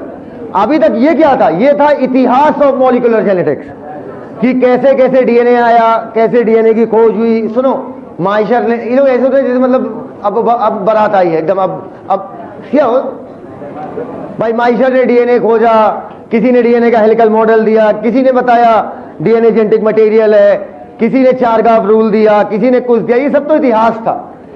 जो मॉडर्न मॉलिक्यूलर जेनेटिक्स है आज से शुरू हो रही है। अब यहां से टाइम नहीं लगता। Experiment will take a lot of time. यहीं से आपको मॉलिक्यूलर कठिन लगना शुरू हो जाती है, और यहीं से मैं कह रहा हूं, यहीं से मॉलिक्यूलर बहुत सरल है। अब प्योर कॉन्सेप्ट है, रटना है ही नहीं। सबसे पहले याद करो, मैंने एक दिन बोर्ड पर लिखा था, डीएनए से डीएनए का बनना रेप्लिकेशन है। जो यस सर नहीं बोल रहा, उनकी शादी में जो झमाझम पानी बरसेगा, दुल्हन बह के नाले चली जाए बाहर।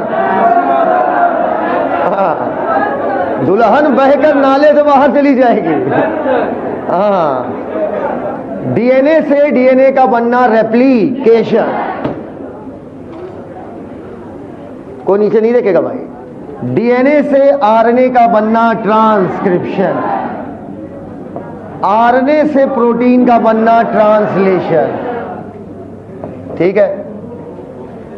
सेंट्रल डोगमा, डोगमा मतलब मुद्दा, सेंट्रल मुद्दा ऑफ मॉलिक्यूलर जेनेटिक्स, जान of molecular genetics, backbone of molecular genetics is written in front of you. ये खत्म, मॉलिक्यूलर खत्म, यही है सब कुछ मॉलिक्यूलर में। बस इतनी सी बाकी रह गई है, सुनो, एक लाइन की, एक लाइन की, बस इतनी मॉलिक्यूलर बाकी, मॉलिक्यूलर खत्म। डीएनए बस इतना, अभी पढ़ो तो। डीएनए बनाने के बाद में 3 पेज लिखोगे बैठ के, फिर डीएनए हाथ में बना 4 पेज लिखोगे बैठ के। बस सबसे पहला काम, डीएनए से डीएनए का निर्माण करेंगे आज, और बहुत सुंदर निर्माण करेंगे, आनंद की अनुभूति होगी। इस सेंट्रल डोगमा को दिया किसने था? क्रेग ने। आज हम लोग सिर्फ इतना पार्ट पढ़ेंगे। कितना? इतना। डीएनए से डीएनए का बनाना। सब लोग ऊपर देखते रहो, सिखाना दिया ना, ऊपर देख लो बेटा, फिर कह रहे हैं ऊपर देख लो मुन्ना, फिर करिए आएंगे। हाँ, डीएनए से आरएनए का बनना या आरएनए से प्रोटीन का बनना। मैं बता रहा हूं, मैं अपने जीवन के इतिहास में सबसे सुंदर मॉलिक्यूलर ले जा रहा हूं। जीवन के इतिहास से मतलब कि जब तक मैं क्या कर रहा हूं, पढ़ा रहा हूं। अब हमने यार, ये अब इससे अच्छा नहीं हो पाएगा हमसे। हर साल और अच्छा होता है, लेकिन इस बार बहुत ही नायाब चली गई जेनेटिक्स। मेंडेलियन तो मतलब, मेंडेलियन तो मैं खुद ही को चुम्मा ले रहा था। हाँ, रात में ये तो वाह साहिल वाह, खुद ही चुम्मा ले रहा था। पहली लाइन इतनी खतरनाक झर्राटे वाली बोलने वाला हूं, तो मजा आ जाएगा। पहली लाइन ही खतरनाक है मेरी, जो मैंने पिछले 12 सालों में, 13 सालों में कभी नहीं बोली है। अबे ऐसी बहुत सी लाइनें आती हैं हर साल, नहीं और तगड़ी तगड़ी।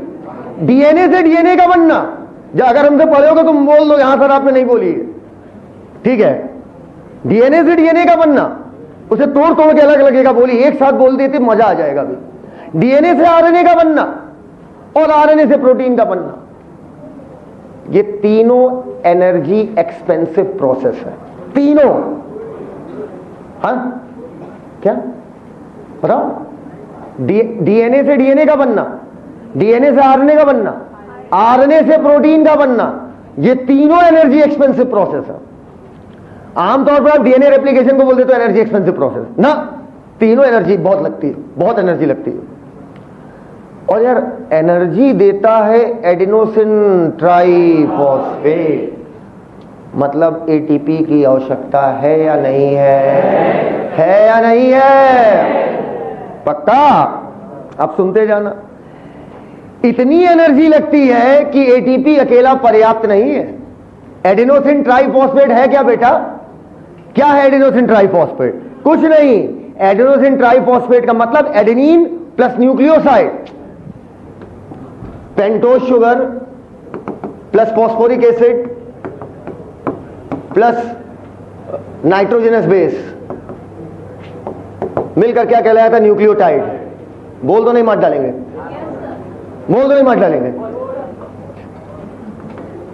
मुंह में पानी भरवा कर रही हो। अब नाइट्रोजनस बेस के नाम पर एडेनिन ले लिया। क्या ले लिया? एडेनिन। फॉस्फेट के अबे देख यार, सामने देख, चूतिया। Pentose sugar. क्या भाई अगले साल फिर पढ़ना चाह रहे हो क्या? Pentose sugar. क्या पूछा था क्वेश्चन? बहुत अच्छा था। कितने फॉस्फोरिक एसिड है? एक या दो? कितना लिया है मॉलिक्यूल? एक मॉलिक्यूल तो मोनोफॉस्फेट, दो मॉलिक्यूल डाइफॉस्फेट। ठीक, बहुत सुनो मेरी बात, धीरे धीरे सीखो ना यार, धीरे धीरे सीखो अगर तेज होना है तो, वरना बचपन से कमजोर रहे हो। ठीक है, कीड़े मकोड़े की लाइफ मैंने भी जी है, अब नहीं जीता क्योंकि मेहनत की है। तुम जी रहे हो, इसको जीना कंटिन्यू करना चाहते हो कि तेज होना चाहते हो, खुद डिसाइड कर लो।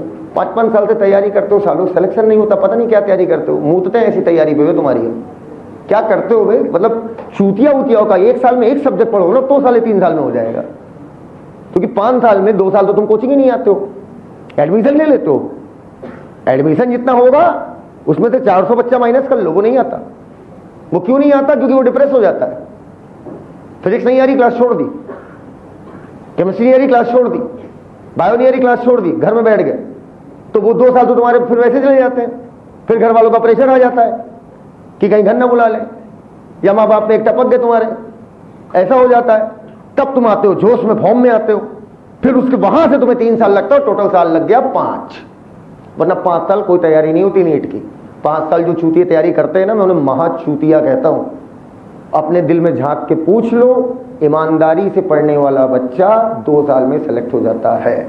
और जितने यहां सब बैठे हो वो वही चूतिया हो, टीचर पढ़ा रहा है, इतनी इंपॉर्टेंट बात बोल रहे हैं, तुम साले हमसे ज्यादा दिमाग रखते हो क्या? हमें पता, हम यहीं से लेक्चर उठाएंगे, और जहां हम उठा रहे हो वहां आप इधर देख रहे हो, उधर देख रहे हो, आपको भी पता ही नहीं होता। आपको लगेगा अभी सर धीरे धीरे धीरे स्लो स्लो बेसिक, अबे बेसिक में तो सब कुछ है। तो आप मेरी बात समझो ना, अपन सीख रहे हैं धीरे धीरे। भगाने पे आए ना तो साहिल सिद्दीकी एक रात में 11 सुनाते हैं और एक ही रात में 12 भी सुना देते हैं। एक ही रात में 11 सुनाते हैं, और उसी रात में अगर आप पढ़े हो उनसे तो उसी दिन उसी शाम को शुरू होता है 5-6 के आसपास, सुबह 6 बजे तक खत्म कर देते हैं, सब खत्म A to Z।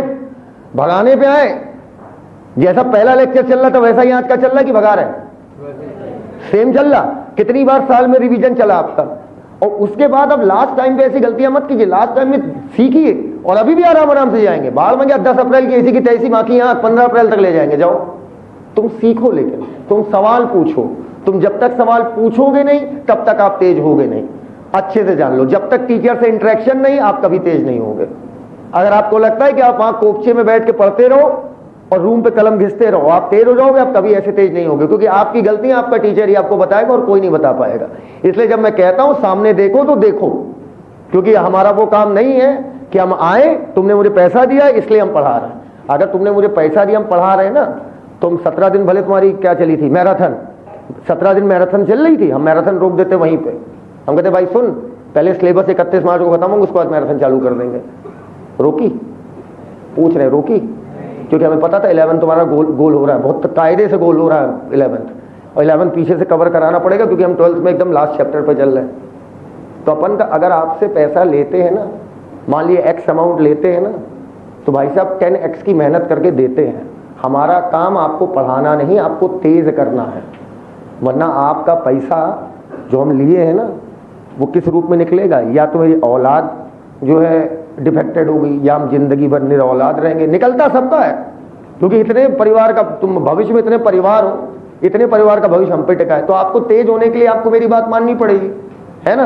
अब देखो 5 मिनट चले गए, तुम समझ गए ना मेरी बात? तो एकदम मन से और रिलैक्स हो, किसी को मस्ती में बैठो, चिल मारो, हंसो, मजाक करो, लेकिन पढ़ते रहो लगातार।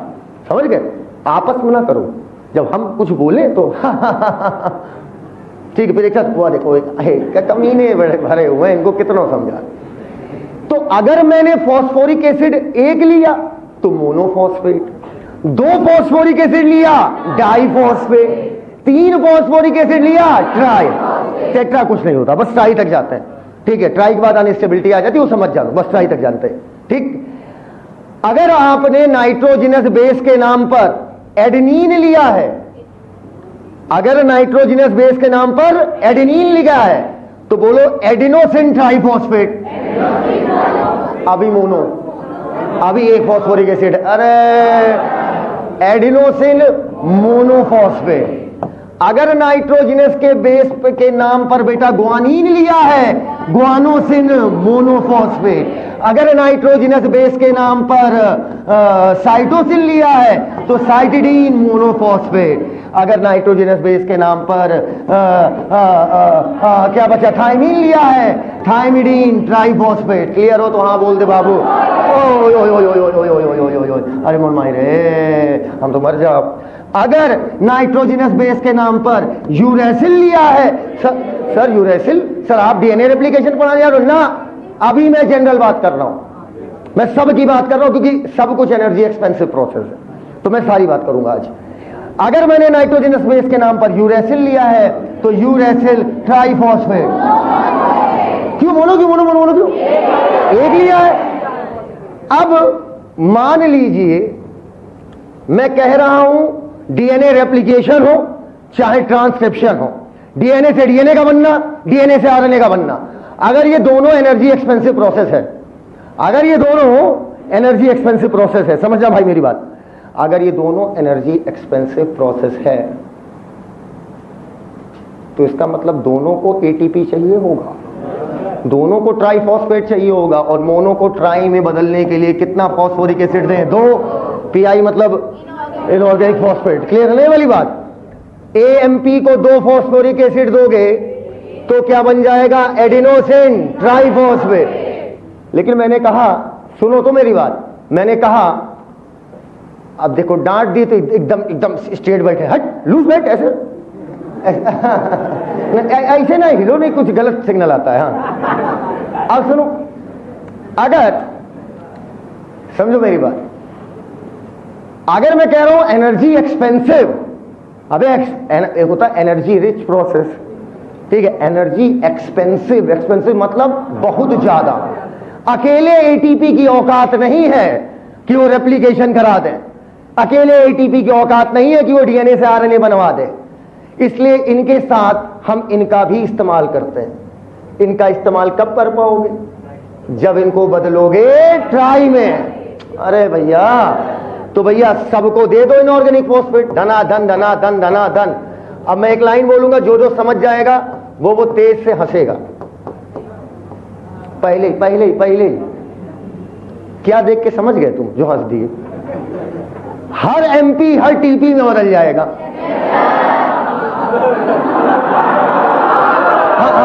ठीक है, अच्छा अब रुक जाओ इधर, हर एमपी हर टीपी में बदल जाएगा, समझो टपोरी, हर एमपी हर टीपी में बदल जाएगा।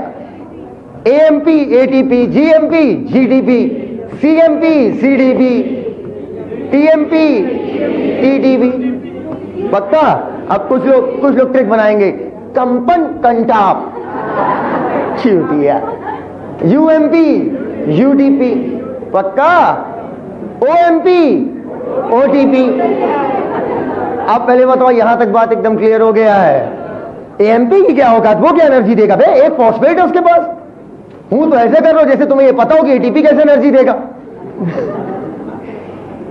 एटीपी में कितना बाबू, एटीपी में कितना फॉस्फेट? 3, 1 2 3 नो 4 9। आओ, कहां तो ऐसे पूछते हो जैसे बुलाएंगे तो आ जाओगे। इनकमिंग है, आउटगोइंग नहीं है। अब सुनो इधर बहन सकीना, हाँ, बॉन्ड में एनर्जी स्टोर होती है। जब बॉन्ड टूटते हैं तो एनर्जी निकलती है, जब बॉन्ड टूटेगा तो उसके अंदर क्या निकलती है? एनर्जी। याद करो, फोटोसिंथेसिस में एक लाइन बोला था कि energy store in the form of bonds. ATP ATP ATP ATP ATP. जब ये फॉस्फेट का बॉन्ड टूटेगा तो इससे क्या निकलेगी? एनर्जी। एनर्जी। ये टूटेगा तो क्या निकलेगी? एनर्जी। बस दो ही तोड़े जाते हैं, ठीक है। तीसरे का रीजन बताएं, बोलो यार, आवश्यकता नहीं है। दो ही बॉन्ड तोड़े जाते हैं। अबे बॉन्ड तोड़ने के लिए पहले बॉन्ड जोड़ना भी तो पड़ेगा।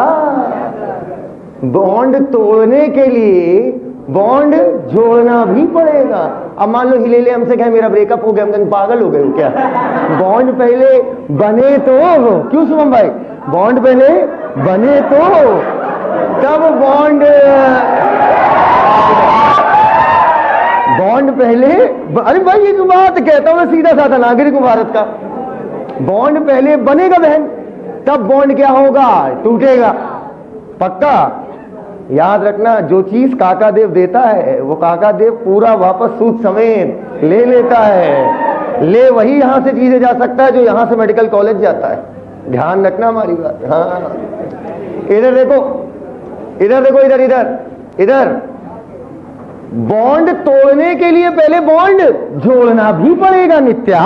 हाँ, इसी वजह से पहले मैंने हर मोनो को किसमें बदला? ट्राई में। बोल दो यार, बोल दो यार, बोल दो यार। अच्छा, हर मोनो को ट्राई में बदला, मतलब देखा जाए तो हम न्यूक्लियोटाइड को ताकत दे रहे हैं, उसको एक तरीके से एक्टिवेट कर रहे हैं। This process is called activation of nucleotide. खत्म, बस इतनी कहानी थी, एक्टिवेशन ऑफ न्यूक्लियोटाइड। सर आपने ऐसा क्यों किया? ताकि हर ट्राई को, पहले बताओ हर मोनो को ट्राई में क्यों बदला? ताकि एनर्जी ले सके। पक्का? अबे पहले बॉन्ड जोड़ोगे तभी तो बॉन्ड तोड़ोगे, जब तोड़ोगे तो क्या मिलेगी? एनर्जी। आओ इधर देखो, this is called activation of nucleotide. कितने लोगों को क्लियर है? एक हाथ ऊपर करें और ऐसे करें, ऐसे। हाँ इधर, बस बस बस बस, बस रुक जाओ, रुक जाओ। हाँ हाँ, देनी पड़ेगी। हाँ, तो बहुत अच्छा सवाल पूछा। इसने कहा एक बात बताओ मास्टर, ऐसे बोली इधर, एक बात बताइए मास्टर साहब, मतलब ये बताएं कि एक बार एनर्जी दे रहे हो फिर वही एनर्जी ले रहे हो। तुमसे बड़ा बकलोल हमने नहीं देखा। 2 रुपया तुम हमको पहले दो फिर वापस ले लो, तो क्या ही मतलब है? समझना कायदे से, मतलब है पागल औरत। सुनो मेरी बात, जो एनर्जी तुम देकर इसे ट्राई में बदल रहे हो, ठीक है, जो एनर्जी तुम इसे प्रोवाइड करते हो और इसके फॉस्फेट के बॉन्ड बनते हैं, समझना वो फॉर्म में एनर्जी डीएनए नहीं लेता। कारण, पहले कारण सुनो। तुमको क्या लग रहा है बिटिया? एक एटीपी बन रहा होगा, हजारों एटीपी बन रहे होंगे, हजारों जीटीपी बन रहा होगा। डीएनए 2.2 मीटर लंबा मॉलिक्यूल है। अगर 46 क्रोमोसोम को मिला दे तो इतने लंबे मॉलिक्यूल के लिए अरबों खरबों ATP, GTP, CTP, TTP, UTP बन रहे होंगे। ये यूटीपी नहीं, सॉरी, यूटीपी डीएनए के लिए नहीं होगा। ठीक, अब इतनी सारी एनर्जी अगर एक साथ दी गई, समझ गई? अगर इतनी ज्यादा एनर्जी एक साथ दी गई तो डीएनए जल जाएगा। पक्का? इसलिए धीरे आंच पे पकाएं। समझ गए? धीरे धीरे बॉन्ड तोड़ते जाएंगे, धीरे धीरे मॉलिक्यूल लंबा करते जाएंगे। क्लियर? और सारी एनर्जी एक बार में झोंक दोगे तो खराब हो जाएगा और अभी आगे फिर आएगा। हाँ भैया, ये बताओ डीएनए बनाने के लिए कितने लोग इस बात से सहमत हैं? जो सहमत हैं वो तुरंत हाँ बोलेंगे। न्यूक्लियोटाइड जोड़ते जाइए, डीएनए बनाते जाइए। सही है? तो डीएनए बनाने के लिए क्या चाहिए? पक्का? सालो ये न्यूक्लियोटाइड नहीं है, ये है लिखा होगा हमने, हाँ ये न्यूक्लियोटाइड है। ये है न्यूक्लियोटाइड ट्राइफॉस्फेट। अरे रुको, बता रहे ना न्यूक्लियोटाइड। अबे न्यूक्लियोटाइड में कितने, रुको अब बता रहे ना, रुकोगे? ध्यान वो दियो। Pentose sugar plus phosphoric acid plus nitrogenous base, ये तीनों मिलकर कहलाए थे न्यूक्लियोटाइड। न्यूक्लियोटाइड में फॉस्फोरिक एसिड कितना था? एक। ये साले एक कहां है? ये है न्यूक्लियोसाइड ट्राइफॉस्फेट। बोल दो हाँ या ना। न्यूक्लियोटाइड ये है। साले नहीं, फिर बताएंगे। खड़ा हो गए। न्यूक्लियोटाइड बनाने के लिए क्या क्या चाहिए यार? अंकित कहीं अच्छा दाल चावल खिलाओ यार, आज टेस्टी हो, देसी की एकदम भर के भराओ। हाँ घर में बनाओगा?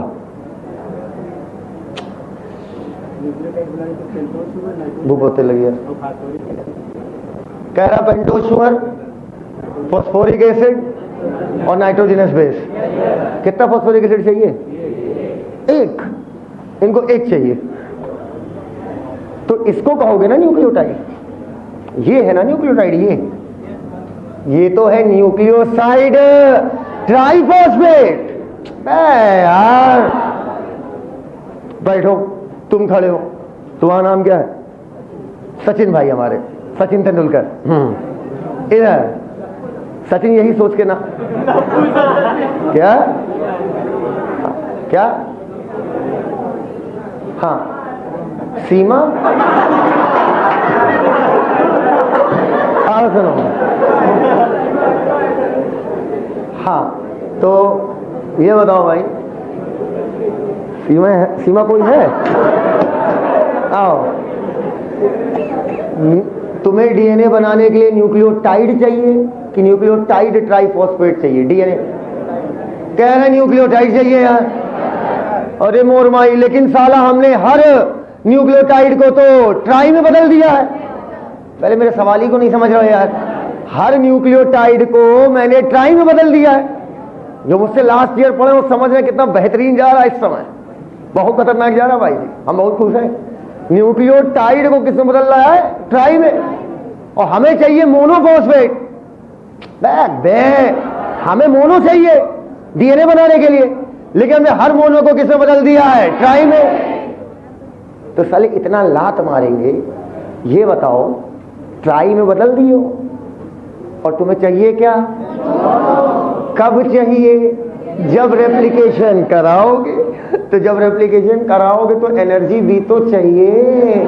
ए जुआ वाली लड़की इधर देख, जब डीएनए अच्छा कब चाहिए न्यूक्लियोटाइड? तुम बताओ भाई। सीमा इधर, तुम बताओ। अब हम समझ के लड़के क्या बोल रहे थे। हाँ बताओ। हाँ किसको बनाने के लिए? उसको मनाने के लिए? अच्छा बैठो। कह रहे डीएनए को रेप्लिकेट कराने के लिए हमें न्यूक्लियोटाइड चाहिए और एनर्जी भी तो चाहिए। सुन लो यार, एक काली टी शर्ट सफेद पैजामा, अंदर का पता नहीं। इधर देख, हर तुम समझ रहे हो ना अवंतिका? हाँ कुछ फर्जी। आपको डीएनए बनाने के लिए न्यूक्लियोटाइड चाहिए, सहमत है तो हाँ बोल दीजिए यार। एनर्जी चाहिए या नहीं चाहिए? साले ये दोनों दे रहा है, ये दोनों दे रहा है। जब बॉन्ड टूटेंगे एनर्जी भी मिलेगा, और सही बात बोली तुमने विद्या, और आपको मोनो भी मिलेगा। एक पंथ दो गाछ, टूटेगा तो एनर्जी भी मिलेगा और मोनो भी मिलेगा। बोलो क्या एकदम क्लियर है? कोमल गुप्ता, आप समझ पाई क्यों मनाते हैं ट्राई? एकदम क्लियर, क्योंकि ट्राई वाले के दो पर्पस हैं। How much purpose? Two purpose. How much purpose? Two. अच्छा पोरवाल सर अगर बायो पढ़ाते होते कितना मजा आता ना बच्चों। न्यूक्लियोटाइड को मैंने दो फॉस्फेट दिया। How much? Like this.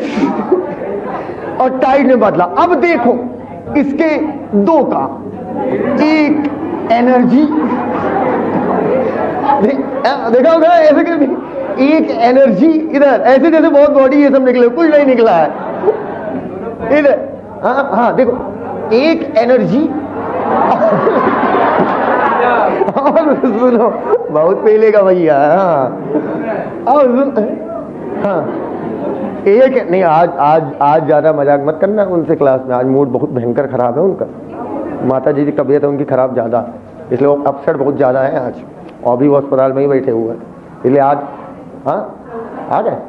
हाँ अभी आए होंगे, तो आज उनका मूड ओवर अपसेट है। कल रात से हमको 4 बार गरिया चुका है, 4 बार फोन किए अलग अलग काम से, और फिर पहले गरिया देंगे, फिर कहेंगे अबे यार मूड खराब हो रहा है, बात मत क्या करो यार। एक तो उनको हम प्यार बहुत करते हैं और ऊपर से फिर हम तुमको कुछ ना कुछ गरिया देंगे, गाली देने के बाद बताएंगे, और बात ना करो तो अच्छा मतलब हम गरिया देंगे, इसका मतलब तुम बात नहीं करोगे, ठीक है मत करो बात। ये क्या है भाई, क्या है, मतलब जो करना हो गरिया लो। और रिएक्टेंट भी मिलेगा, बोलो भैया, और न्यूक्लियोटाइड भी मिलेगा। वाह भाई वाह, एक पंथ दो काज, एकदम क्लियर हो तो हाँ बोल दो। आपको बधाई हो, बगैर हेडिंग डाले ये पता चल गया है कि डीएनए रेप्लिकेशन की ये फर्स्ट स्टेप है। डीएनए रेप्लिकेशन का पहला स्टेप यही है, हार्मोनों को बदलना पड़ता है ट्राई में, और ट्राई मत लिख, और हर ट्राई जो है उसके कितने पर्पस होते हैं, दो, एनर्जी देना और न्यूक्लियोटाइड देना। आओ अब एक बहुत छोटी सी बात समझना, आपने बायोटेक कभी ना कभी जीवन में सुनी होगी, बहुत सुंदर पढ़ाते हैं, मजा आ जाएगा देखने, मजा आ जाएगा। इधर देखो, लेकिन अगर वो बायो पढ़ा रहे हो तो बायो बहुत खतरनाक पढ़ाते हैं, पूछो क्यों? क्योंकि टीचिंग एक आर्ट है। क्या है? आर्ट। अगर किसी को सिखाना आता है तो कुछ भी सिखा सकता है। आओ, कुछ भी का मतलब लड़कों कुछ और सीखने मत चले आना मेरे घर। ओरिजिन ऑफ, सर ये वीडियो देखो, कॉन्सेप्ट नहीं समझ में आ रहा है, समझाना सर जरा इसको डिटेल में।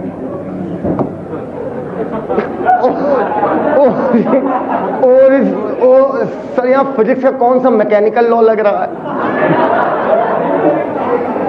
ओरिजिन ऑफ,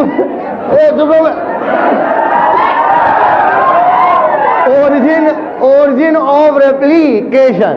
हर जगह न्यूटन का 3 लॉ लगता है, ये बात कभी ना भूलना। हर जगह मतलब हर जगह। आओ, बस म्यू की वैल्यू 0 मत करना, नहीं मशीन, कोई भी मशीन जो है अगर वो वर्क कर रही है, अब ओरिजिन ऑफ रेप्लिकेशन, ORI, चुप रहो, ORI। बहुत लोग सोचते पता नहीं क्या है ORI, क्या है? अबे कुछ नहीं है रे, डीएनए का टुकड़ा है, और उसका नाम पकड़ लो, खुद ही समझ जाओगे। रेप्लिकेशन की शुरुआत, डीएनए का वो टुकड़ा जहां से रेप्लिकेशन की क्या हो, शुरुआत, उसे बोलेंगे ORI, अरे मोर माय। समझ गए बेटा? ORI समझ गए ना क्या है? डीएनए का एक टुकड़ा जहां से रेप्लिकेशन की क्या हो, शुरुआत। समस्या ये है बंधु कि शुरुआत कहां से करोगे, ये कैसे पकड़ा जाए? क्यों भाई, अता भाई, कैसे पकड़ा जाए कि रेप्लिकेशन की शुरुआत कहां से करेंगे? आप मुझे एक चीज बता दीजिए, आप बैठे बैठे जो कोचिंग की संपत्ति का नुकसान करते हैं, खाली पेन घुसेड़ घुसेड़ के सीट जो उखाड़ते हैं, अरे हम जानते हैं, बड़ा आनंद आता है इसमें। इधर सुनो, हम भी करते हैं, सुनो। कई बार हम लोग क्या होते हैं, बगल में ऐसे अगर थोड़ा सा स्पेस मिल गया तो ऐसा कस करके खड़ा से उखाड़ देते हैं, देखा होगा ना, किया है, कितने लोगों ने किया है? अब कभी काम करना, बीचों बीच ऐसे पेन करके ऐसे उखाड़ने की कोशिश करना, उखड़ेगा या नहीं उखड़ेगा? आप उखाड़ोगे वहीं से, उखाड़ने की शुरुआत, क्या बोला जहां आसान हो, जहां से आसानी से उखड़ जाए। तो भाई डीएनए, सब लोग कैसे करो, डीएनए डबल हेलिकल, हम भाई अलग करते हैं, पूरा स्ट्रैंड एक बार में थोड़ी अलग कर दोगे, साले बॉन्ड टूटेंगे, इतनी भयानक एनर्जी निकलेगी ना, पूछो नहीं, जल जाओगे। पागल हो गए हो? इतना लंबा डीएनए एक साथ अलग कर दोगे पूरा ना? धीरे धीरे। कैसे? बिल्कुल हल्का हल्का। सब लोग दोनों हाथ ऊपर करो। योगा नहीं कर रहे हैं, सूर्य नमस्कार पूरा। हाँ, इधर बोलो 3 prime 5 prime 5 prime 3 prime, hydrogen bond एक बार में तोड़ दें, बहुत एनर्जी निकलेगी, जल जुला जाओगे 5 दिन में, वैसे काले और काले हो जाओगे। हल्का तोड़ो, खट, ORI, अरे ओरिजिन ऑफ रेप्लिकेशन। और लोग कहते साई सर डांस बहुत अच्छा करते, हम यही करते रहते हैं। एक बार और करो, खट, ORI, खट खट, अलग। स्टेप बाय स्टेप तोड़ोगे कि एक बार में? एकदम क्लियर है? आओ, अब मैं आपके सामने एक मॉलिक्यूल बना रहा हूं और आपको बताना है कहां से आप आसानी से तोड़ लोगे। Come on, guys. Let's ready. CGC, CC,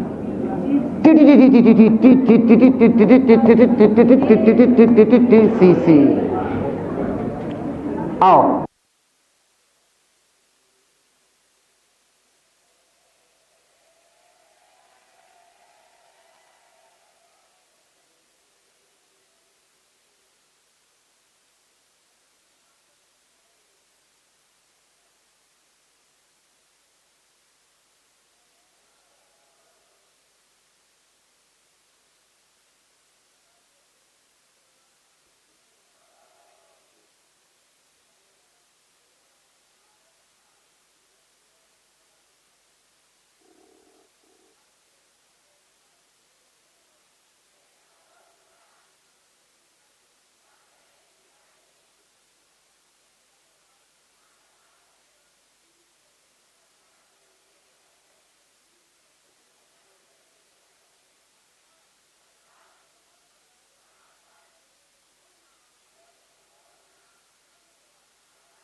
हो गया।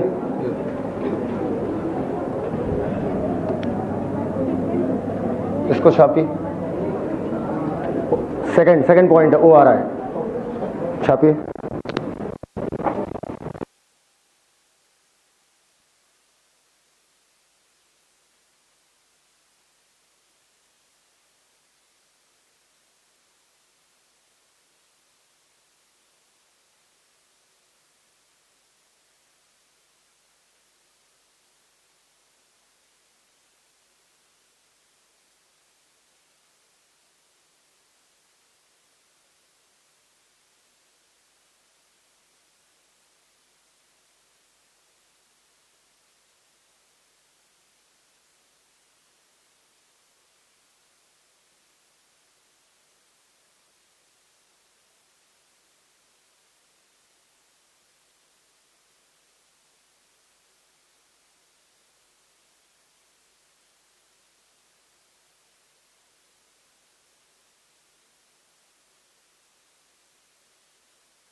डीएनए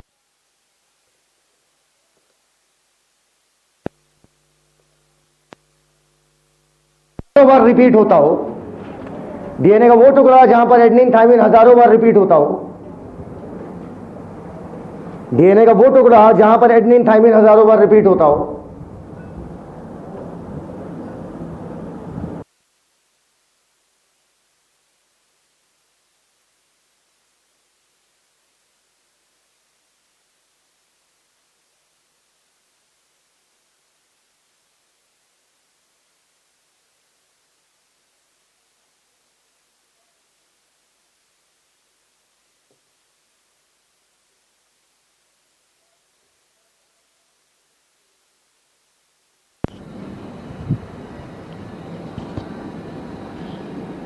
डीएनए का वो टुकड़ा जहां पर एडेनिन थायमिन अपने आप को रिपीट करता हो हजारों बार एडेनिन थायमिन रिपीट करता हो, या जहां पर रेप्लिकेशन की शुरुआत होती हो, उसे ओआरआई कहते हैं। प्रोकैरियोट्स डैश 1 ओआरआई, प्रोकैरियोट्स में एक ओआरआई होती है पूरे डीएनए में।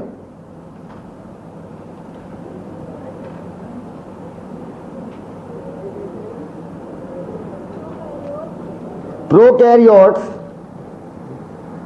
में एक ओआरआई होती है, एक ओआरआई होती है। Prokaryote dash 1 ORI, eukaryote dash mini ORI, eukaryote dash mini ORI. Third heading डाल के छोड़ दीजिएगा, प्राइमर।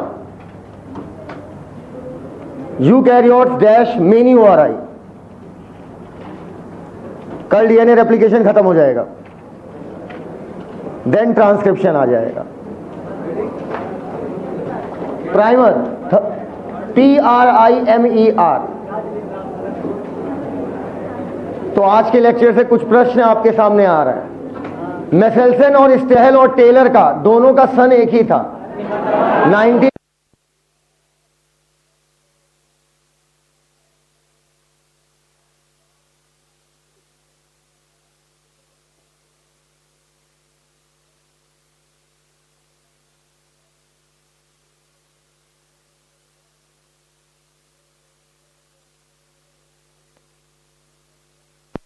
तो 6 लाइट मिले, 2 हाइब्रिड मिले।